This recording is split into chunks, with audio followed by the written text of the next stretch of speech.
Trust me, dude. I don't know. I have 14 followers. I barely know how to press the button sometimes. I think it's Still going. learning as fuck. No one say anything racist. Okay, no problem. I'm good. I promise. I'm gonna Promise I say won't do the it. gamer word. I'm good. I'm not Hassan. I'm good. Yeah, everything's running. I'm just joking. Okay. I don't Also, think real anyone was quickly, serious. for you, Kat, because again, your class that I'm reconfiguring for D&D 5e Soulbinder, we will need to talk here in probably in the next few sessions just to iron out a couple of things so I can figure out kind of, what you want to do, and what's your kind of desired play style. And then we can kind of work on that. So that way, I mean, I'm already working on getting the class fully converted to D&D 5e now that everything with the OGL is taken care of, because I do wish to publish it at some point. But just that way I can like focus on fine-tuning that one particular thing. Also, Rixan, I have almost finished your class spells rechange. A lot of times the same spells that they have for Paladin or for Cleric is because so that way you don't have to take it. They're just free spell slots that are there, so you don't have to like memorize them or keep them as like a memorized spell slot to use. But I will be changing some of them. Some of them will stay the same. Just thought I'd let you both know on that. But yeah, mainly just we will need to touch base at some point, Kat, to just kind of iron things out on that end. Sounds good. So sounds good. And then yeah, if you want me to, and then once we figure that out too, feel free to ask me any questions about it so we can make sure it's all good for you. But let's do a recap because it has been a couple of weeks since we've last played, but I'm looking forward to it because now it's some fun stuff. So last session, you all had basically finished off on the task that was given to you by Adalia's master, master in the temple. Father. But then given father. Sorry, I couldn't figure out the word right there. The father of the temple. And then you talked to Tempest, one of the a captain of a pirate ship that has its connections to Eldemir. You found a new ally in Rahavir. Your monk Smoke Man, who is very good at punching shit. And so you all came together with Tempest letting you all know that you had a ally, an individual by the name of Foulhorn, a cloaked individual who's very good stealthy man. You made your way into the cave, made your way around, searched a couple of the many kind of cavernous pathways in this cave system that these bandits were basically hiding out in, that had the item, or possibly had the item that Adalia was searching for.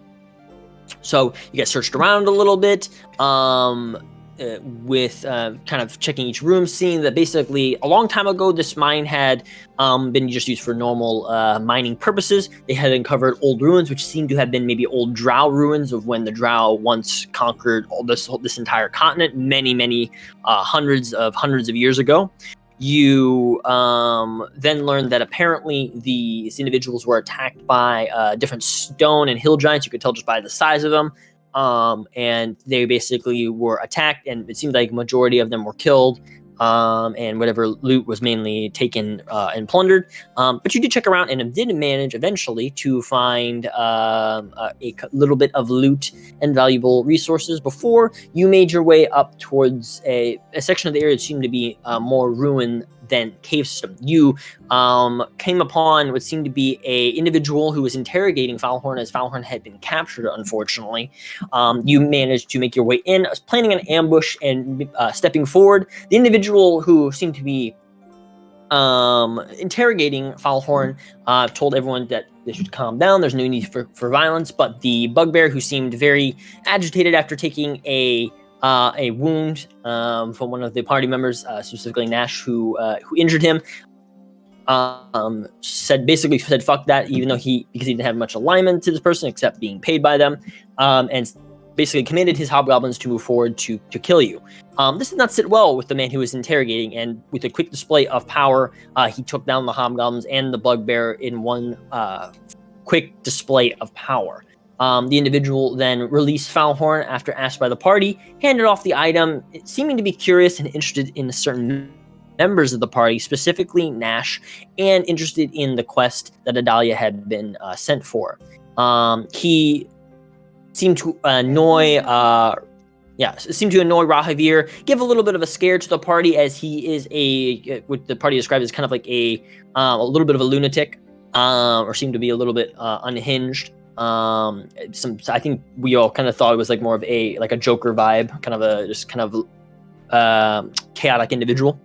But he handed off the item. You guys were left to your own devices. They seemed to leave, believing that there was possibly, this would not be the last time that you see them, him even hinting at it. The man at the very end named himself Zincan, a Furbolg individual of power and renown, and basically seemed interested in seeing you guys in the future. You guys made your way into this room a little bit more, recovered Falhorn, even though they seemed to be unconscious, gathered items and supplies in the room. A curious cat touched a small statue that seemed to be emanating a little bit of power that they seemed to be the one to notice. They then had a vision showing a creature that they recognized to be connected to Akrash's plane / the Vestals, which then pointing to them saying, it is your turn, basically. She started to learn a little bit more about the powers and about the information, basically confirming what she had already read in her holy tome or book. The party made their way out after searching around a little bit more, getting called back by Falhorn. They made their way back to the town of Zor's Rest, and at that point, the party had made their way back just at the time as the sun had started to set, being greeted by Tempest as he kind of smiled, grabbed the hold of the party, kind of rubbing the head of Rahavir as he typically did, and saying that he would make sure to properly answer any questions that you may have for the situation that was unfolding. So, one more thing is, I know that was a pretty long recap. Does anyone have questions on what that again, or you guys kind of remember that all? Big mass isn't it? Okay. Yes, I'm double checking that here too. I thought I changed it with the new one, but I guess maybe this is an old piece, so it may not have had that fix. So let me quickly go over to the assign token, and then let's go delete real quick. And let's go boom. I like how Christian really doesn't like it when I have my pointer on his mouse. Yeah, I start shaking it. I was just shaking it back because I had that circle and I was trying so hard to get rid of it. I was like, "Get out of here, Rixie! Get out of here!" What is this? What is Pointing it out to everybody, like, "Look at this thing! Look at this big thing!" All right, do you have it? Do you have it now, Cat? Look at I saw you guys pointing like, "Whoa!" All right, It says one moment before we get going. I own my token now. I have to Yay. assist my dad with something. if you're good, no problem. We can take a second. I think while he is AFK, I think, yeah. Yeah, it had the old tokens, so I just had to remove them and reset them. Because I now remember that I have to edit through prototype, not from the other one. So, That's the only thing you have to get used to. Yeah, that's my big thing. It's like I always forget to do that, and I'm like, oh, why hasn't he changed it? So I learned. But really quick, while he's going to take care of something real quickly, I just want to mention a couple of things here. This is going to be a time where you guys can ask a lot of questions to Tempest. He's going to be out, basically open, as long as it's not too personal, crazy questions. Feel free to ask whatever you like. I typically go with the DM style when it comes to information, lore, and world building. I will give you as much as you wish to know. I'm not going to overload you. I may have little bits of information here and there while we play the game, but this is your point. If you want to ask more things about stuff in general, it's your time to ask. But again, I kind of play on the aspect of, if you guys don't ask, I'm not going to overload you with lore and make it like a lore dump, because it's a game for you guys, not for me to just be like, look at my awesome world and oh, look at all these fancy things, you know. So that's kind of how I play it with that. Also, I do not use passive insight. my mindset is if I roll a 1, I will let you know. You'll know they're bad lying. But I think it kind of takes the fun out of investigating and seeing if somebody is lying if you just have a high enough passive insight so where nobody can lie to you. That's just my personal opinion. So if you do think somebody is lying, which you have already been doing, feel free to keep doing the insight checks like you had done earlier when talking to Tempest or other people. And that's that as well. And also, feel free to keep notes. I will remind you on certain things, but there may be key moments later down the road, minor things, some that won't be relevant and some that may be. That if you don't have notes for, I'm not going to be able to say it because then it would ruin the surprise or that kind of moment of, oh, huzzah, we figured that out. Like there's this is connected. So, not to say that we'll be here in this instance, but there may be something that you guys ask, which may be an important question that may have relevance later on.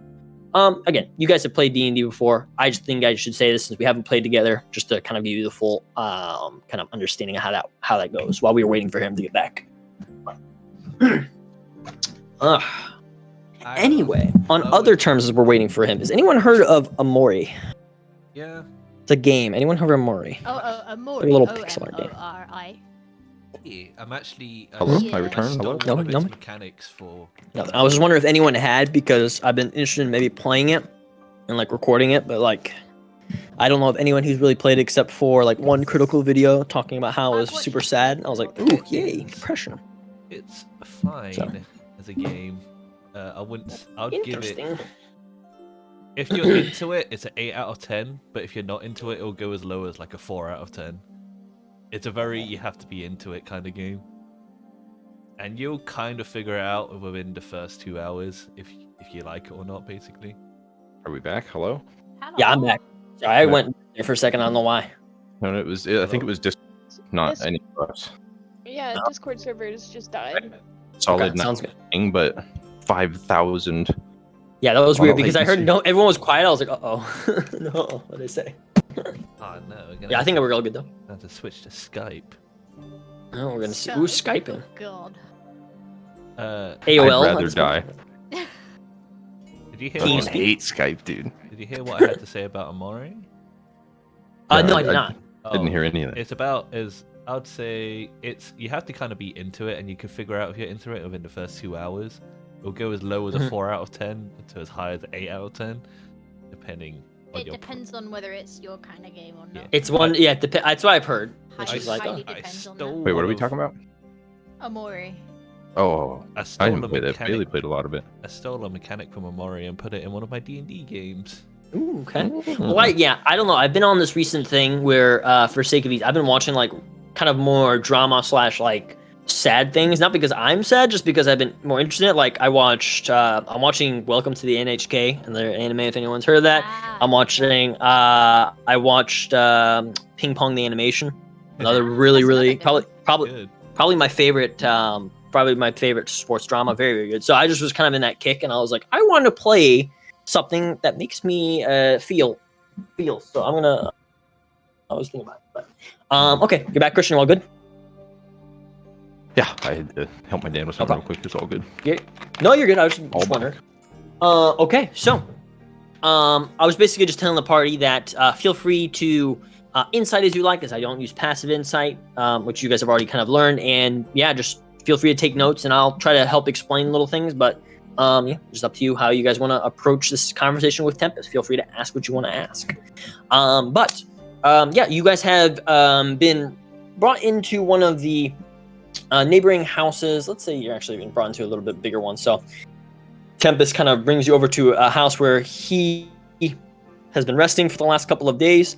Not the last couple of days, the last little bit of time while he's been in the town and while you guys have been away. Food has been set out upon a nearby counter, different meats and varieties of alcohol, as you know, Rahavier, he is a big fan of. Basically, just food has been set out mostly by the townsfolk for what you had done in the last recent couple of hours / day. He sits down nearby. You see Foulhorn immediately kind of crashes on one of the nearby beds. Not like immediately falling unconscious, but definitely like kind of laying down and just kind of breathing a sigh of relief. Definitely probably still tired and a little bit sore from the last encounter that they have felt. So yeah, they are just kind of resting up. But Tempest kind of leans against a chair that he's sitting on, twirls it over to look towards you guys, starts chewing down some jerky and different venison that he has, and looks at you all and says, "So, I guess, a little bit of explaining's in order. But first, I'm interested. What all happened in the little cave area? Want to hear your all's recap. How'd it all go? You all right?" Oh fuck! On the party face. And the party face in this party, and not usually party face. Hello there. You been keeping well ever since the old bone snake? Whatever. Yeah. That was interesting, but I'm doing all right. Also one thing to mention: the NPC Aubrey, who was with you, who said she wanted to come and talk to Tempest, is currently checking the city around to try to help them out.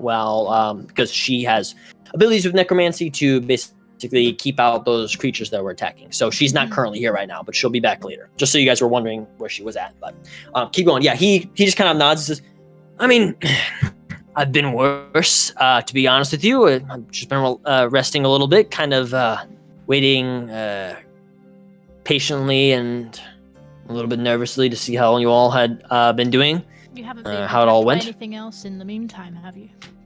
No, it's only been, honestly, about a day, so it's not been too long. Nothing else has happened really in the town yet. I was only concerned considering the nature of the creature that attacked you last. It was not really something that's out of the ordinary. Well, it's more out of the ordinary than it is of the other creatures that have been around. True, very true, very true. Well, yeah, but I'm fine, not too bad. Good to Get something hear. like that wouldn't keep you down. Yeah, it'd have to be a lot worse. So, you see, he definitely has he's Rahabier. You don't typically see this through Tempest, but there is a little bit of an energy of. Oh, my alarm's going off. Wait, hold on. Why are you going off? I fixed that. Sorry, that's my time to get up alarm. But you see, he has a little bit of an energy of, not nervousness, but more of like an anxiety to him as he's kind of waiting to hear about your guys' situation, what all happened. But he just kind of is waiting there, looking at you guys. Nash looks towards Adalia, kind of contemplating a little before going. We got what we were looking for. Ravi would probably interject, like motioning to Foulhorn. Like, were you not already filled in, or? Well, I had my. Foulhorn told me some things, but they were incapacitated for some of it, and I wanted to hear what your all's experience was, as they were not always with you. I'd probably just straight up ask him. Like, let me make sure I get man's name correct. Hold on. Like, if the name Zinkin Duxdu meant anything to him. Yeah, unfortunately. Knew him a long time ago from part of my life I'd rather forget, to be honest. Well, unfortunately, if this is someone that you did not like, we met him in that underground area. There was a bit of a run-in. He had some interesting things to say. I'm sure he did. He seemed to have been trying to interrogate Foulhorn, was it? Yes. We interrupted that. Thankfully, we interrupted that. But just as equally, he seemed to have a hold of the conversation and the situation. Still as much of a psychotic. Well, still much of a little bit of a crazy individual as I remember. Well, if you count murdering his I wouldn't say allies, but ones that were on his side for that moment, then yes, I guess so. Yeah, sounds like him. He did seem unhinged, but also tempered in a weird way. He was My also only the one. take is he's terrifying. You're not wrong, dear. he He's was also... Go ahead. Sorry. That's all right. I was going to say he's also the one that handed me over for what we were looking for, but I don't trust the condition that it's in. And she kind of like is resting her hand on the bag that it currently is like held on in. She hasn't. I'm assuming that's shown what yet. I'm assuming that's what he sent you to get, right? Yes, the beacon. It looks depleted of sorts, and I don't quite entirely understand why. There must be a catch to it, considering he was so readily not even troubled by not holding it anymore. You just handed it to me.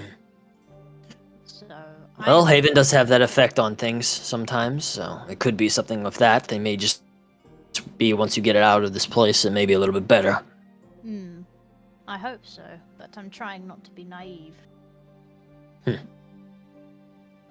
Oh, hey, we got you a souvenir. Finger guns. You see, he kind of smiles. It says, "Oh, goody," and he kind of this is where he seems to let go a little bit of that nervous energy or anxiety based energy he had, and just kind of leans back in the chair. Well, feel free to show me. I'm interested to see now. Oh yeah, Revere, do you still have it, right? So it's like patting his various pouches and whatnot. Yeah, there's like it's like Right. all these different things he has. Where was the thing? It's the anti-mage cuffs with the key. Ah, yes. My brain is stuck on that magic morning star that I looted. I don't know what to do with that thing. No, you're good. You're good. But yes, dig those out of the bag and present those to him. Figured you would find some use for these. Yeah, What do you, you know you about see these his you see his eyes immediately kind of like light up for a moment as he kind of looks at it. He kind of then leans back forward. Well, I know that they're quite valuable and a rare piece of arcane ingenuity that's recently been manufactured from Terran. And if I had to guess, that was probably intended for me. But, so I have to guess. And you see he kind of leans back a little bit more. I guess I'm being a little bit too vague here. Let me just come out and say it. So, I was a associate with Zinkin a long time ago. I have some, and you see as he kind of holds his fingers maybe an inch apart, as you saw him do before, a little bit of electricity just kind of dances in between it.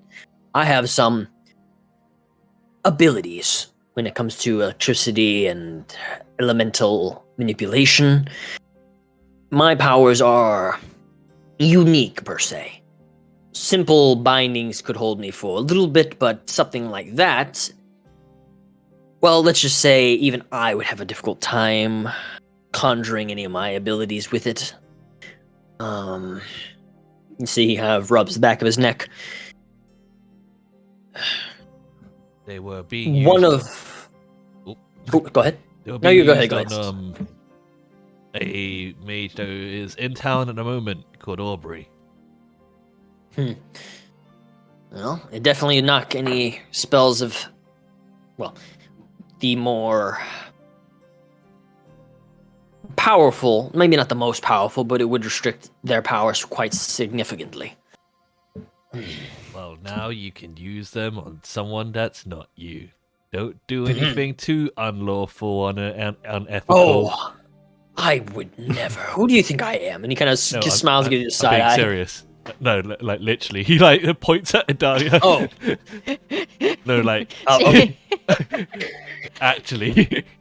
Oh, you Weren't kidding. No, of course. Yeah, I'm she not. is staring kind of- deadpan I'm not into that directly kinky in stuff. your eyes, at your direction, with a very serious expression. Just.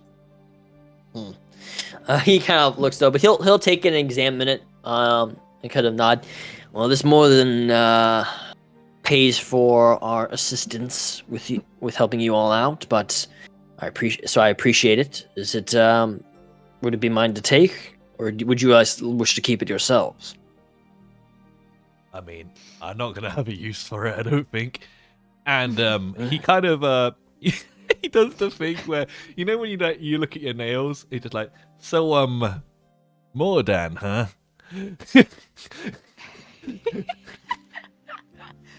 Yeah. He kind of like looks at you a little bit like, yeah. How- Go ahead. Much Mordan?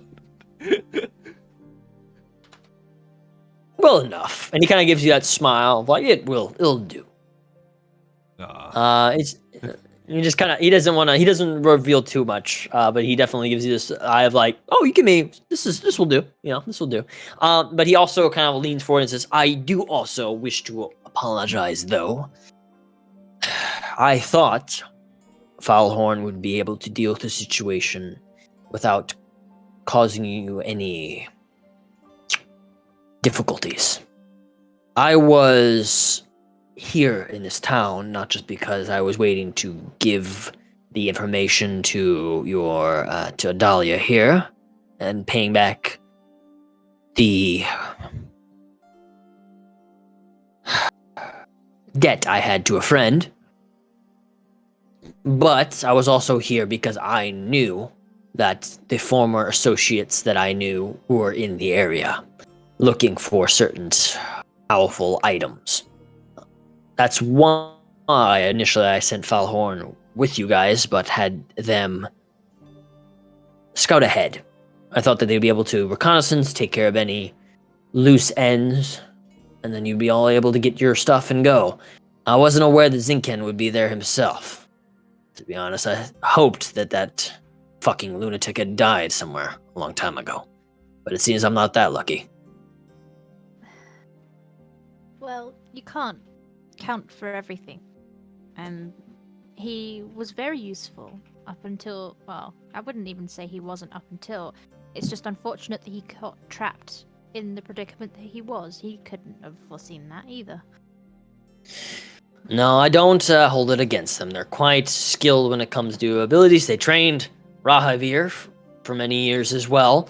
I don't really hold it against them. And, maybe they could be a little bit better. I mean, I assume that and he kind of like says this in a jest looking towards them. And you see Foulhorn on the bed still laying down, just flicks them off. And then just kind of like leans back, turns around more.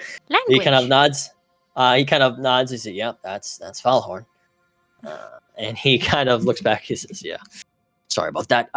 But since I was not fully upfront with my intentions here, feel free to ask anything you'd like. And as a token of good faith, to make it easier for your travel back to Tesh, we were heading that same way. If you would like, you can feel free to accompany us on our vessel. Back to where? Sorry. Yes. Well, to Tesh. I'm assuming you're going to bring the item back to Icarus. Oh, of course. That's the same area of him. Yes, I would. She's more so like turning around to look like Cat. You're heading back that way as well, I assume. I mean, yes, but I could also, I could still tag along with y'all and help with your, Yeah, I was more so asking you want to come with us, yes? Oh yeah, absolutely. Thank you. Yes, of course. Thank you for considering. Yeah, it sounds like a plan. I'm still kind of, I don't know, I mean, do we want to involve ourselves with that guy, again? It sounds like we already are, to an Okay. extent. I don't think But we'll he's get a dying. choice. If he wants to see us, he'll see us. If it's the same Zinken I know, he's kind of like a tick. You want to get rid of them as fast as you can, but they're a little bit more of a pain in the ass to get rid of than you'd like. He sounds like he's got his hands in a lot of pots. Hmm. Seems to have a lot That's of business the truth. everywhere. Well, if the organization he's a part of is any bit as active as they were when I was a part of them, I wouldn't be surprised that they would be quite active, especially now with everything that's been happening in the recent years with the Magi Stones returning and, well, all shit breaking loose. Ugh. He takes a big swig of his drink and then just kind of like leans back, kind of rubbing his temple. It's aggravating, honestly.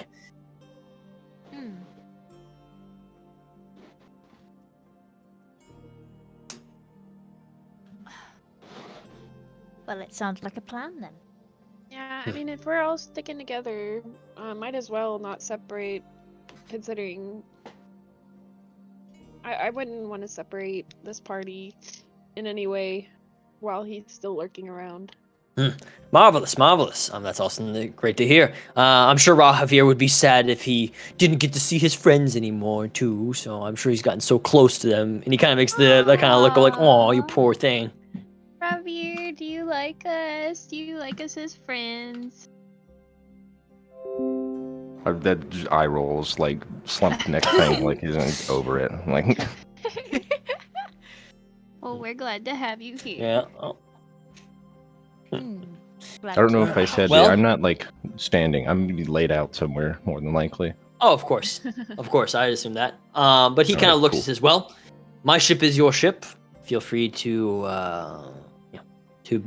come aboard whenever you all are ready. If you have anything to do in town, we'll probably be leaving here in the next, little bit. So that way we can start making our way back towards Tesh. And I also want to, with this item that you gave me, we can finally finish our upgrades that we had for the vessel.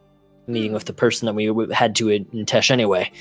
So it's a good instance. What? Did Father Icarus ever travel with you on said vessel? Well, not on this particular vessel. I was working with other people when I was younger. We did accompany each other once or twice, but how do I say this? In the most respectful way I can. Icarus and me have very different opinions on life, and sometimes we are clashing in opinions are not the greatest of things to deal with when traveling through dangerous areas. And you can kind of see he kind of rubs the back of his head. Not to say that I have anything against your master. He seems to be, he was a great person. I'm just, we're different people. You don't have to sugarcoat it. It's okay. Whoever probably keep up like it'll be a clash. That gemstone's dying. Sure. I mean, well, I'm sure we can tell you all about it when we meet up with your master Icarus back at your temple. But is there anything else you'd like to ask? I'm sure you guys still have questions about everything that transpired. Well, particularly, why do you have a bone serpent after you? Yes. I'm assuming it's one of the many bad deals that you've probably done in the past. I am assuming, of course. Well, You assume we're bad people? No, but to have an assassination attempt put on you, you must have rubbed someone the wrong way. this is true. I wouldn't say Rahavier is the one who's rubbed anybody the wrong way, except for being a little bit rough around the edges. It's probably, the serpent confirmed to me and Falhorn that, the organization was aware that I was here. I see. I believe that they were the ones that sent it, though I don't think it was Zinken, unless he's now dabbling in necromancy. I think it was someone else. I see. I apologize if I worded that incorrectly. I did not No, mean to you're offend. fine. You're fine. You're fine. But I do not have any other questions, I'm afraid. Well, we'll be also traveling for each other, so if you think of anything, you always feel free to come by the captain quarters and ask. Can you accommodate 3 mules on your ship? Yeah, we have enough space for that. Cool, just checking. We'll make room. It's not a big, not a whole massive crew we have. We just have a what we need to get by. Well, you see, he kind of sits up a little bit more. One thing I should say, though, is if Zincan and the... Did he mention to you what they were called? I don't want to involve... Again, I don't want to involve you more in this mess than you want to be. But the more I divulge, it could be an unintended consequence. I don't personally recall any names, perchance, but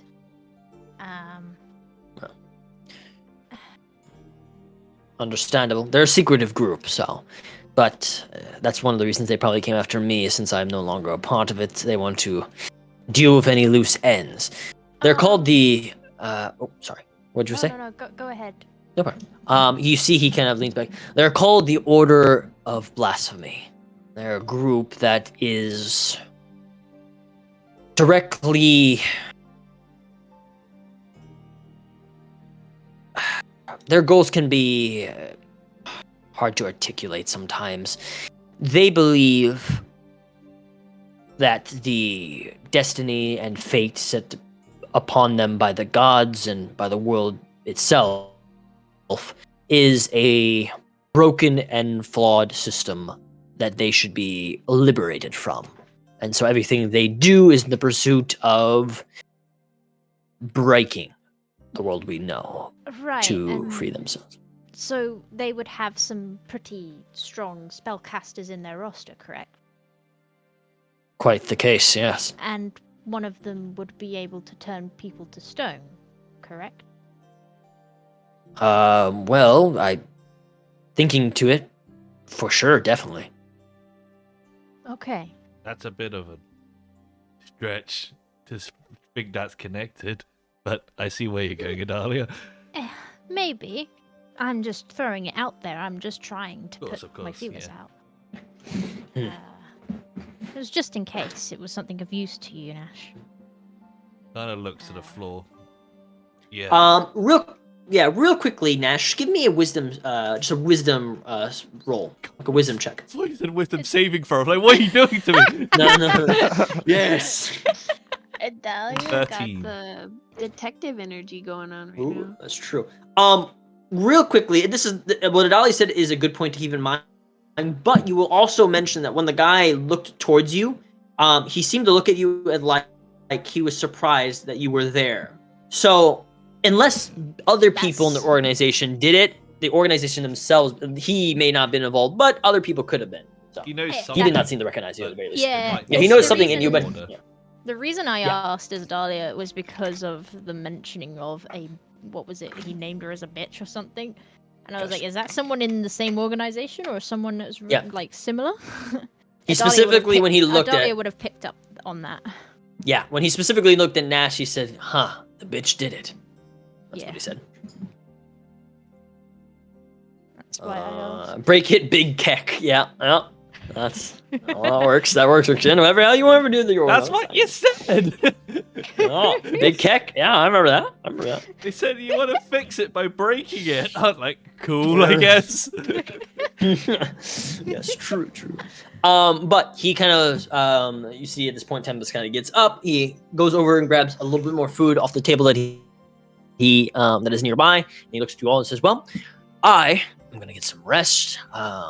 We have one more thing to do in the morning with a little bit more supplies. Rahavir, I'll need more help with that. So make sure you're up bright and Yes. early. I But, wanted a one-on-one with Tempest anyway, Oh, No problem. okay. like away from these goons. All right. No, sure. like morning Okay. in the morning time, Oh, not immediate. Okay, right. I'm not. Okay. No. Where are you going, Nash? Nash just like reads the mind. No, he kind of nods. And seemed to have like that same like thought process in his head. But yeah, he kind of looks to the rest of you and says, "Well, feel free to take whatever food you like. We'll see you in the morning, I guess. At that point." But yeah, he just kind of looks at you all, and then is there anything you guys would like to do before the night ends? I can't think of anything off the top of my head. I'm gonna ask if we have to sleep in the barn again. Yeah, that is the point. Where are we sleeping? He's kind of looks. He says, "Well, I think that's where the owner of the town was going to have you guys rest, since there's no real inn here. But I mean, I think they made it a little more comfortable." Yes, if you have any spare blankets, that would be appreciated. I'm gonna snatch his pillow off of his bed and walk out. Yeah, I was gonna say, what's popping with this shack? Is it just one bed? Fuck Yeah, you, it's kind of just like a Falhorn. one bed. Yeah, it's a Yeah, one. Falcon is on the bed. Yeah, Falhorn's like sleeping. The pillow gets yanked out. And Oh what? Oh, No! he sits up with like one of his Assassin's Creed daggers, Yeah. like drawn, like. No, you see them turn over and like reach into a small pouch they have, which is like the small bag of holding, and pull out another pillow and just put it under them and just back down. Oh, Yeah, the airplane That's pillows. amazing. Yes, Falhorn Yeah, always dude. comes prepared. God. good night. Bag of trinkets. And she heads out. You see, Falhorn also, as you guys exit, kind of like turns and gives you all a nod of like, kind of like they don't speak again, but they give you this nod of like, thank you or have a good night, basically. She signs good night to him. All right. Exits. So, Tempest kind of looks towards you, Rahavir, as the other three exits and says, "So, now or later?" You have that look in your eye. All right. Get some sleep then, boy. We have a lot to do in the morning. And more guests, it looks like. And you see he just kind of leans back on the little area that he has set up for him in the chair, takes another swig, and just kind of like tilts the hat like he typically does. Okay. We will then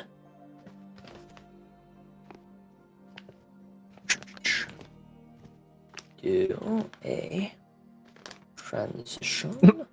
Let's see here.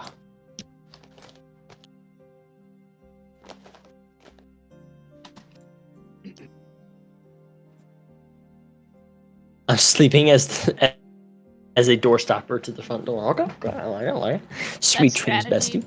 How much does he weigh? Oh Man. no, a Uh, lot. He's like A lot. He's a That's big what I boy. mean.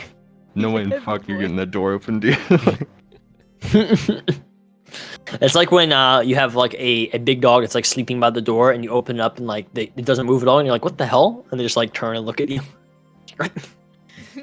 I yeah, had, very I had an Irish setter for years. I know that feel. Yeah. They just look at you. It's like, I slept here because you wouldn't let me in. It's like, I'm sorry. Okay, so you guys rest. You guys can take basically a long rest for all of you if you haven't already. As you rest and have a peaceful night. Unlike the previous night where the town was assaulted, it seems that the help that Aubrey was able to do, as well as probably they don't get assaulted every single night. You guys wake up in the morning feeling refreshed and revitalized. You see that the town is a little more active at this point. You see people moving to and from, just getting a little basic work done. You see that this is mainly a kind of a stopping area for a lot of people, and as well as a hunting town of sorts. It doesn't really have anything too crazy or special about it, but you do see a lot of the townsfolk who probably have been informed of what you had done, kind of give you nods, not really quickly making their way over to you, but definitely just give you nods of acknowledgement, or kind of smiles, or kids who point over in your direction and kind of giving you the point of oh, it's those guys. But they don't really bug you. They kind of leave you onto their own devices, which for those that have know about Haven, that's pretty common, as a lot of people in Haven kind of keep to themselves in most cases. They don't typically just go up to strangers, even strangers that have helped out the town like that. They just leave them to their own business. But at that point, as you wake up into the morning, I'm going to start with you, Rahavir, and with your little discussion you want to have with Tempest. But Tempest you see is already out in the morning, as he typically is. You rarely wake up before him. You see him doing his normal stretches, as well as talking to a couple of the people of the town who have seemed to have been seem to have known him from the trading that he'd been doing for the ship and getting supplies. He just kind of looks over his shoulder and like gives you a wave to come forward as he like says goodbye to the townsfolk and looks back towards you. I thought you were going to be sleeping all day. Ugh. It'd definitely Alright, be well- like mocking him, hitting a bunch of stretch poses, like. He kind of looks at you and says, right. Just I'm not as young as I used to be. I still have to stretch now a little bit. I can't be like you, who just wakes up and hops up ready to go. Sometimes I have to do my stretches and limber up a little bit. Okay. He just kind of just looks at you and shakes his head. Anyway, we don't have to talk about it now if you don't want to. But I mean, you don't typically come to me wanting to talk, but I could tell something was up. You all right? Just the whole thing with them and the stone and like, what are we doing here? How far does this go? Like, the big one nearly died twice. It's Huh. Yeah. This might be more than it's worth. That thing. What do you? We Sorry, were go ahead, I keep survived for a interrupting. dim stone. Sorry, it's just our mind's going a million miles a minute.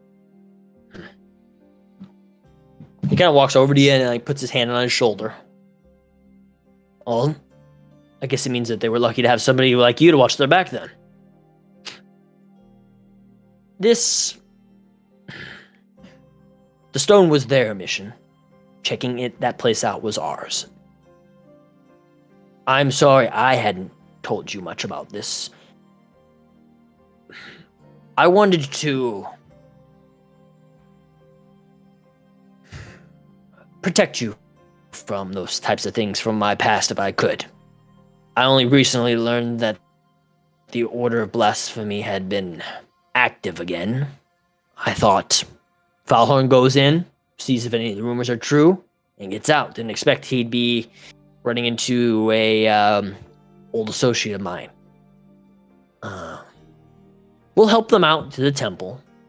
Probably talk to old Icarus. And then, I don't know, we'll see. Still got the upgrades we gotta do in Tesh to get the ship fully up to snuff. Never liked What, Tesh. you worried? It's strange people talking to dead folks. Not my thing. Yeah. I don't think the How bird much more trusts us. around here? Huh. Probably rightfully so that she doesn't. We're still pirates at the end of the day. The big one's You not trust so them? bad. Yeah, the big one's not so bad. Definitely not as bad as he looks. No read on the bird. The cat's a happy chatterbox. It'll be fine. I'll leave it up to you then to keep an eye on and make sure they don't fuck anything up on the ship. And then just Anyway, let's not worry about the future. Can't do anything about it. All we can do is deal with the day we have in front of us. Kind of rubs you on the top of your head. Come on, let's go. Let's get going. like bats his hand away. But off we go. He says, we'll let Falhorn rest a little bit extra. We'll get the work done. And yeah, he just basically makes his way around town.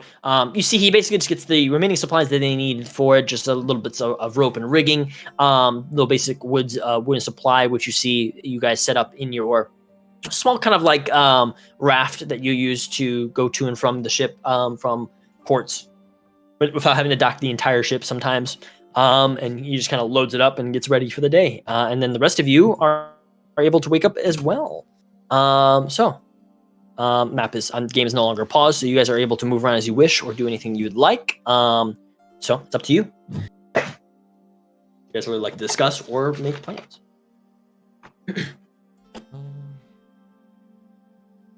Is there any way for either me or Delia, I guess, or Nash? I don't think he'll have the skills, but to like, I guess study the gem and its ailment or fatigue or whatever is wrong with it. Like, can we figure out just by looking at it if it's like Take it from my cursed cold or... dead hands. No. No. Obviously, I'm gonna ask, but I'm asking the DM here. Like, is there any way that either one of us can, like, I guess, identify what's wrong with it? A curse,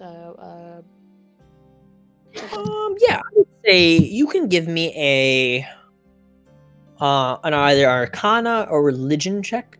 For either or will give two different informations. Since it is a religious artifact, but it is also a magical artifact. And see if you can discern anything from it. I'm gonna do an Arcana check.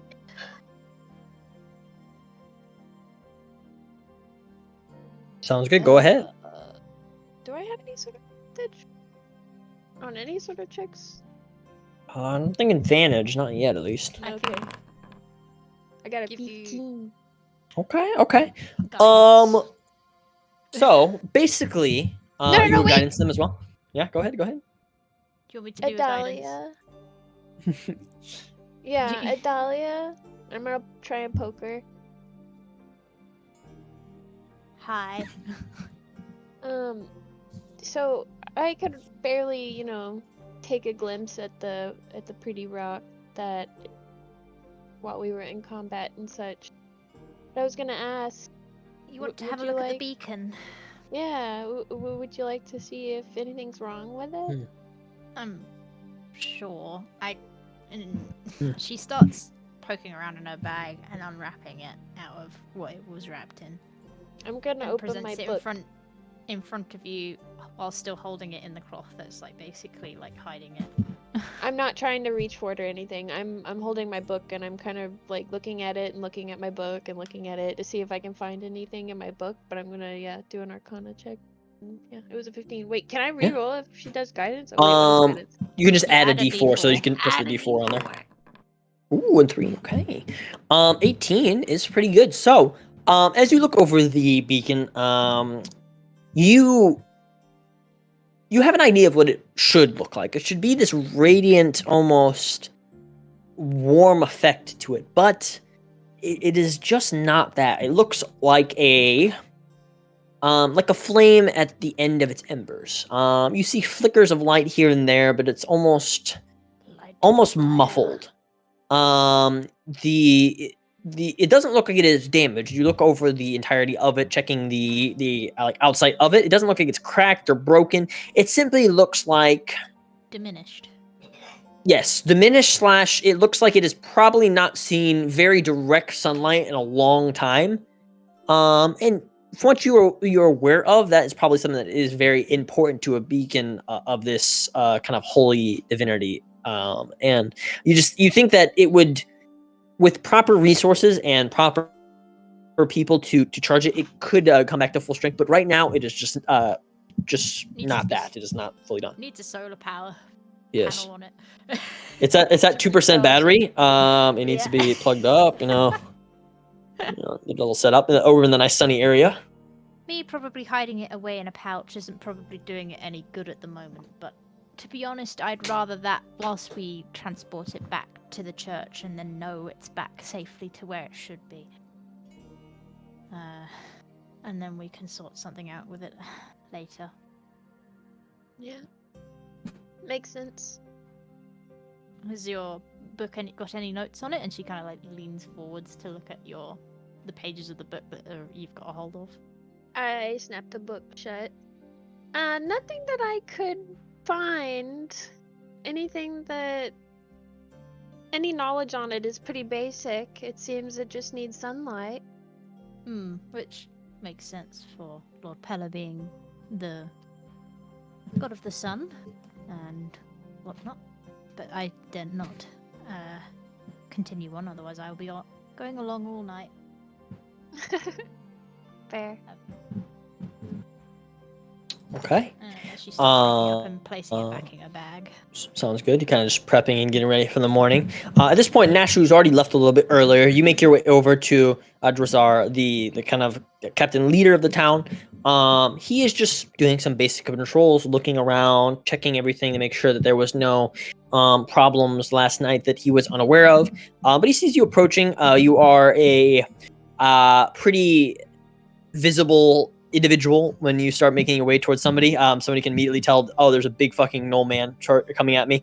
So he just kind of turns, looks in your direction, kind of gives you a nod. Just waits for you to say anything. Hello. Morning. Morning. Just wanted to inquire. Has there been any change in activity on the undead around here? Thankfully, no. Miss Aubrey's resting right now. She was out all night doing the ritual after she talked with Mr. Tempest for a while. But thanks to her, seems like a little bit of a barrier has been set up. We've seen a couple of undead and that making their way around the town, but nothing making its way in. So for now, I think we're doing actually pretty all right. Where is Aubrey situated right now? Yeah, he kind of looks in the direction. She's set up in the kind of large tower. Hold on, I'm trying to remember how to press the pig button again. It's hold on. Where is this? There we go. She's over in that towered building. Nope, that's not the right one. Hold on, I'm learning. I'm remembering. Is that not it? Hold on, I gotta figure out my buttons again. Not the pink button. Where am I? All right. Well, she's over. Basically, he just kind of points. She's over in that large tower over there to the north, just kind of north of where Tempest was staying at. You basically see he kind of points in the direction. He's like, I could lead you to her if you want. She's probably asleep at the moment. Like I said, she was up all night, but I can help you out over there. Sorry, I'm using Tempest's voice right now. She's probably sleeping all night, but I could bring you over there if you like. Oh, if she's sleeping, let her sleep. I don't remember what her goal was. Why does she follow us again? I don't remember. She initially wanted to talk to Tempest because she had came here to observe some of the erratic behaviors that the undead were showing in Haven recently. As she is a necromancer who uses her powers for mostly for good, from what you've seen. Or from what she says and from what you've seen, but she basically was here kind of like to observe certain things around. So, and as far as we know, she hasn't talked to Tempest yet. From what he said, she talked to him late last night, very early in the morning when she got in, basically, and talked to him a little bit. He said he didn't say what they talked about specifically because he wasn't there. But I think I'd leave. Well, thanks again. Good luck. Oh, we're gonna be off, by the way, soon. Oh, well. Good luck on your travels, then. Take care. You too. Come back anytime. Keep it together. Not very good. Okay, you know what? That was probably not very. Bye. He just kind of like looks at you, like gives you a head tilt, and then he just looks back and shakes his head. Weird individual. All right. Too early in the morning for this. Yeah, even he's like, well, that was kind of interesting. Okay. Yeah. So do you meet up with the rest of the party? I'm guessing at that point as well. I think he'll tell Kat and Adania. Aubrey already talked to Tempest. Would have been nice to know what they talked about.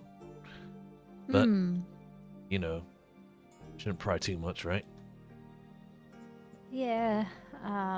Give them their privacy and all that. But just keep an eye on them, I suppose. Alrighty.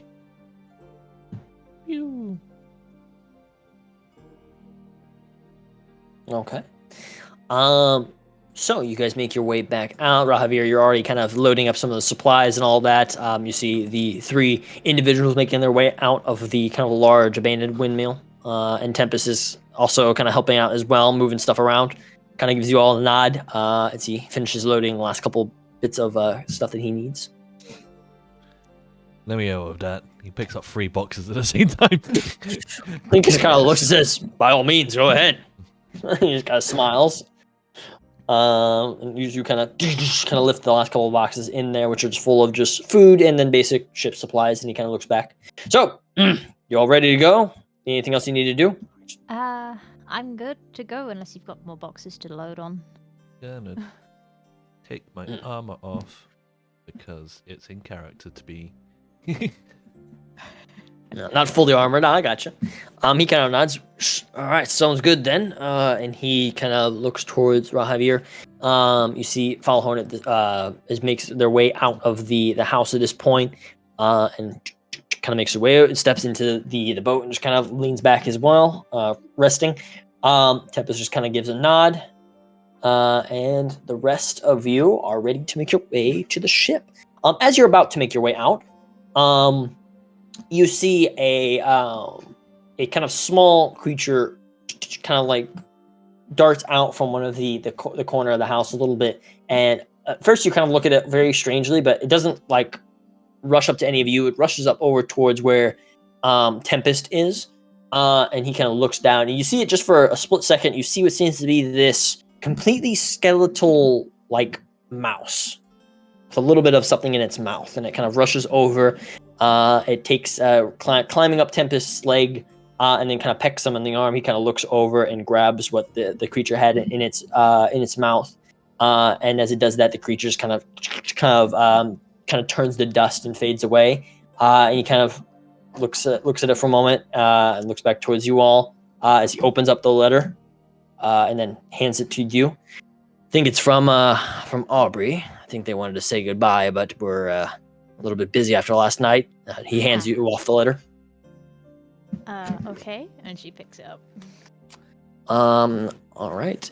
It basically just reads from her. She wanted to say, "I'm sorry I'm not going to be able to see you all leave. Thank you again for what you've done.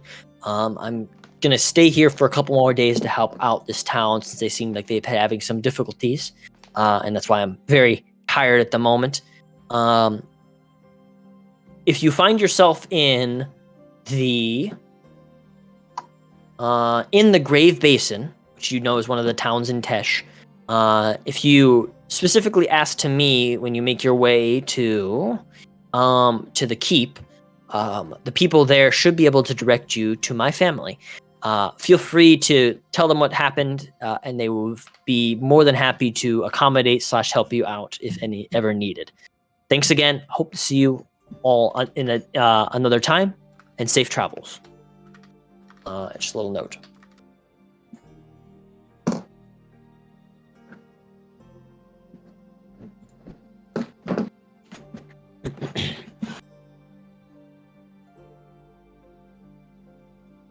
Okay. So, just a little bit of a thing, like a goodbye note and all that. So, you guys then, after reading this, Tempest kind of hops in and says, "All right, better get to move on." And you guys hop into this kind of small raft that is set up, which is pretty packed with all the supplies, plus the last bits of supplies that they have, plus the amount of people that are here. But you guys make your way through, even though it's a little bit rickety at points, and you guys make your way to the vessel. Not too long, maybe about 20-30 minutes or so of rowing downstream of this river. You eventually make your way out into it is more open sea. Excuse me. Let's see here. Staring out into the endless expanse of water beyond, in front of you all, you see a medium-sized vessel in the distance. Rahavir, you immediately detected as the ship that you are very familiar with. Tempest kind of points it out. As you see it, he basically says, "That's my vessel, Quark. It means lightning's guide in common. But anybody who knows Draconic would know it's the translation for it. He was just saying it for everyone there." He says, "We'll be traveling on there. It should be probably about a 2-week trip if everything goes according to plan. Shouldn't be too difficult or anything like that. The route we'll be taking is quite frequently used by travelers from Tesh that bring supplies down to Haven and vice versa. So we should be relatively easy going for that time, but it'll be about 2 weeks. That's going to be your home." And he kind of like smiles. And you see as he is kind of telling you a little bit about it, how he's had it for a number of years or dozens of years at this point, that him and his crew have traveled all across. He said he won it in a game that he played in Eldamir many years ago, and it is basically his pride and joy. You see, it's a very well crafted ship with 3 masts, and you see that there are people already moving to and from. People that kind of wave as they see you all approaching, and you are let onto the vessel. And I'm going to change the map now. We have a map for the ship.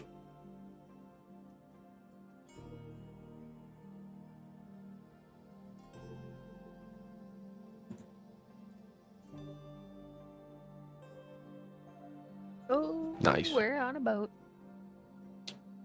So So and I also changed the music since you also have ocean music for where we're at.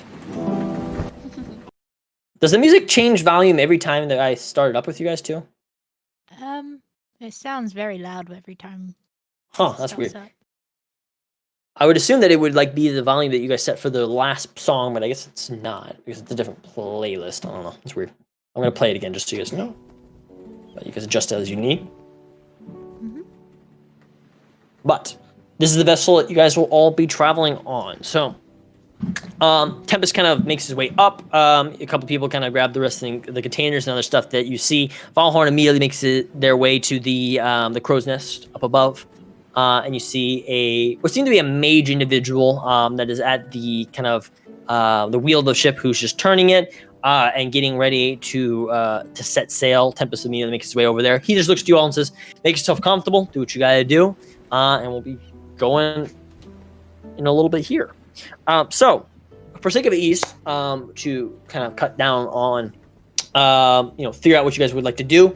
Basically, these 2 weeks are going to be times where you can spend doing minor stuff, maybe learning a little bit more of your trade. If Adalia here, you want to try to work on something with the beacon, you can. If any of you, like Kat, if you want to spend more time reading your book to maybe learn about what you learned from the statue, you can. Yeah, Nash, if you want to do your Nash thing, and Rahavir, if you want to do your as you've said, your kind of duties by kind of hiding out on the ship and not having to do them, you may feel free to do that as well, whatever you guys would like to do. But it's basically going to be like 2 weeks of downtime for you guys to do stuff as you guys make your way there. And I will also roll occasionally to make sure any random encounters or stuff happens during that time. But like he said, this is a very well-traveled area, so the likelihood of a random encounter is actually quite low in the spot, even bandits, because it's just heavily patrolled by the nations of Haven, because this is basically their main supply line of getting fresh food and other supplies that are from Tesh. So, we'll start off with just going off the order that we have in the Discord. Adalia, what would you like to be doing for the majority of your 2 weeks? I'm gonna be basically attempting to figure out if light is gonna affect the beacon in various ways. So just basically seeing if I can recharge the beacon with light, and that whether that be just leaving it directly out in the sun, or casting light on something and putting it near it, or even to the point of potentially, I was looking at what I could do. I've got Radiance of Dawn, but I was like, I don't know whether I want to do that with people around me. Fuck it. I would encourage it. If you asked me, I would have been like, heck yes, do it. But yeah, basically just experimenting to see if I can get any light to interact with this beacon is going to be my main priority, other than the fact of like helping out with chores along the boat. And yeah. Yeah, of course. That's my main 2 priorities. Of course. Give me 2 separate religion checks while you're kind of doing this. You're focusing on the beacon, trying to figure out exactly what would be the best course of action for you and how you like to do stuff with this. Normal religion checks, yeah? Yeah, normal religion. Here's one. Oh, okay. And That's, you added another one, right? Yeah, I don't think you... Yeah, you'll need... Oh, wow, okay. So natural 20 and then a 20, okay. Adalia, when it comes to religion, he's like, oh... See, that's why I did the Arcana check, and I'm gonna be leaving the religion check to you. True. Yeah, with Adalia, you spend a little bit of time. You have probably you had knowledge of the beacon. You probably didn't spend too much time with it. But I'll leave that up to you specifically. If you as a character would have had interest in it. Yeah. But you think that there are multiple methods that this could be recharged. You think that its extended time in Haven has probably led to a kind of decrease in its power right now. So to fully get it back to its abilities, it'll probably need to be re-hollowed or prepared by a powerful cleric. So that'll be something you'll have to wait towards you find Icarus. But you do think that there is a couple things that can be done. just having it out in the open sun for multiple days will over time recharge it. Spending spell slots to a light-based spell slots to recharge it will do a little bit more of a quicker burst to bring it back to its full strength. So there's multiple ways that you can start to repair the damage done to this beacon. That basically that's the two that you really know. You just know that as much as you'll be able to fill it, there is something that is innately almost like clouding the full powers of it, and it may just be that it's been in Haven for so long, which is a place that is typically more dark and gloomy, that it just needs a particular set of skills to fully unlock its power once again. But you do think you could start working on that process? I would definitely be using any light spells I could on the days that I can to help it along. Okay. What types of spells / what levels of spells, just for sake of ease? Oh, I'm just sorry. Bear with me. You're good. Take your time. We are in no rush. We're playing D&D. We're on a boat. Yeah. I mean, if we really want to go there, I have Flaming Spear and Scorching Ray. I don't think. I don't think that. What did you do to the beacon? You just see Adalia. You just see Adalia put it in the middle of the room. She starts praying, and you see she puts her head down, and just like a flaming spear, and it starts hitting the beacon. And the crew's just looking over, like, "What the fuck?" I mean, it would mainly be, like I said, probably like the Channel Divinity, Radiance of Dawn. How do I put that in chat? I mean, it says that I can harness sunlight, banishing darkness, dealing radiant damage, but I don't particularly want to. Yeah, you wouldn't specifically be doing radiant damage to it. You'd be using it in a different form, I'm assuming. Yeah, you wouldn't be just die, holy beacon! Yes. As an action, you present your holy symbol, and any magical darkness within 30 feet of you is dispelled. Additionally, each hostile creature within 30 feet of you must take a Constitution saving throw. Yeah, blah blah blah blah blah. Yeah. But yeah, it would be that once a day because that's my channel divinity. Okay. And then probably just numerous little, like, trying to find objects around that I can cast light on with the cantrip, because I know it will wear off, but like just basically putting any light near it. Just like you're turning your lights next to it, like you're just trying to shine a light on the beacon over and over. Basically just like putting, like when you get like something that glows in the dark and you charge it with like light. You're doing that by basically putting these objects around it that have light cast on it. Yeah, I was thinking you having like a sun lamp, like where you have like a plant and you have to like put the light on the sun on the plant to grow. No, yeah, that would be perfectly fine. The main reason I'm asking is if there is a random encounter, I just want to know what you're using so that way it can be used in turn. Alright, it would be mainly that or like light. It's cantrip light or like channel divinity.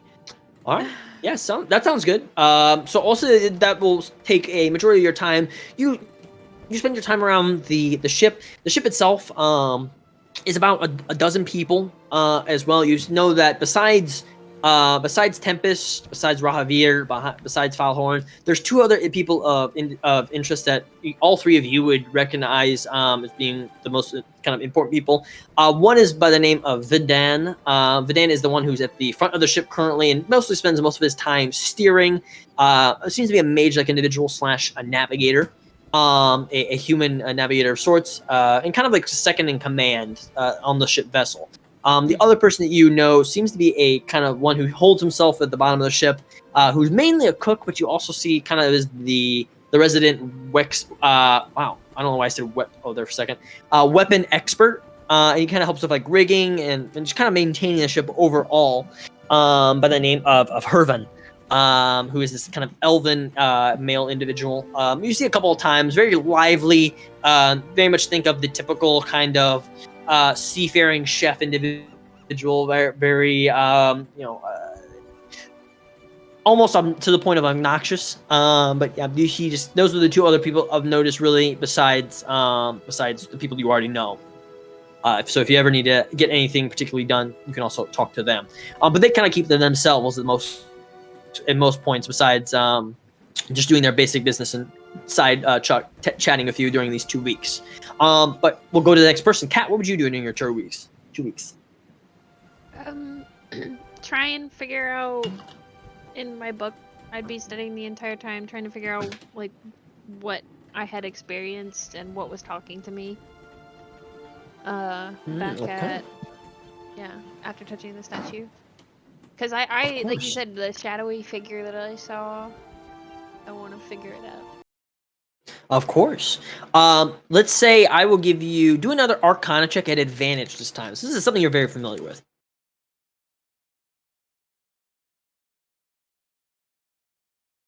So you can give me 2 of those checks too, because like Adalia did for her religions. Okay. The DC's not feeling it today. I'm no, it's not bad. That's not bad. It happens. Boat. Yeah, I'm you're getting maybe a little seasick. seasick. Yeah. I was gonna ask how much experience, Kat, do you have on ships? Has Kat ever really Not been on on a boat. vessel? No No. boat. Yeah. So you're probably like you're trying to concentrate, read your book, but it's like when if any of you experience when you're like reading a book in a car or you're trying to do something where you have to focus. I do that Yeah. IRL. I can't Yeah. read in a car because it makes me motion sick.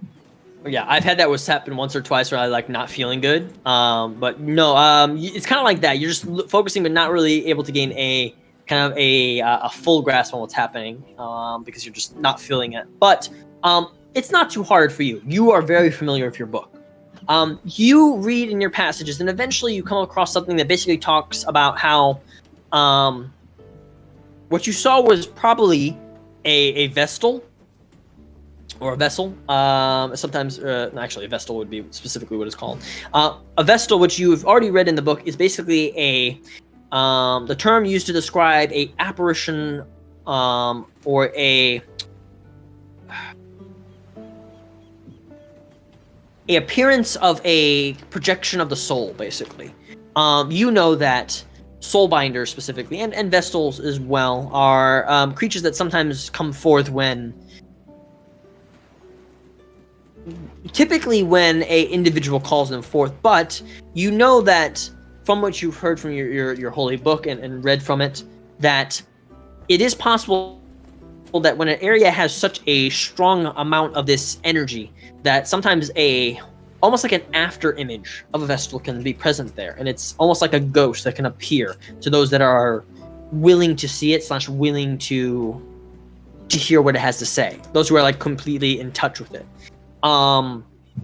It basically confirms what you've always hoped, which is that you have taken the first steps needed to truly understand the book that you've been reading. This kind of like strange otherworldly ability and stuff. And it's up to you on how Kat would react to that or how it would affect them specifically. But you know now you're on the right track. Like you found the first real trace of it.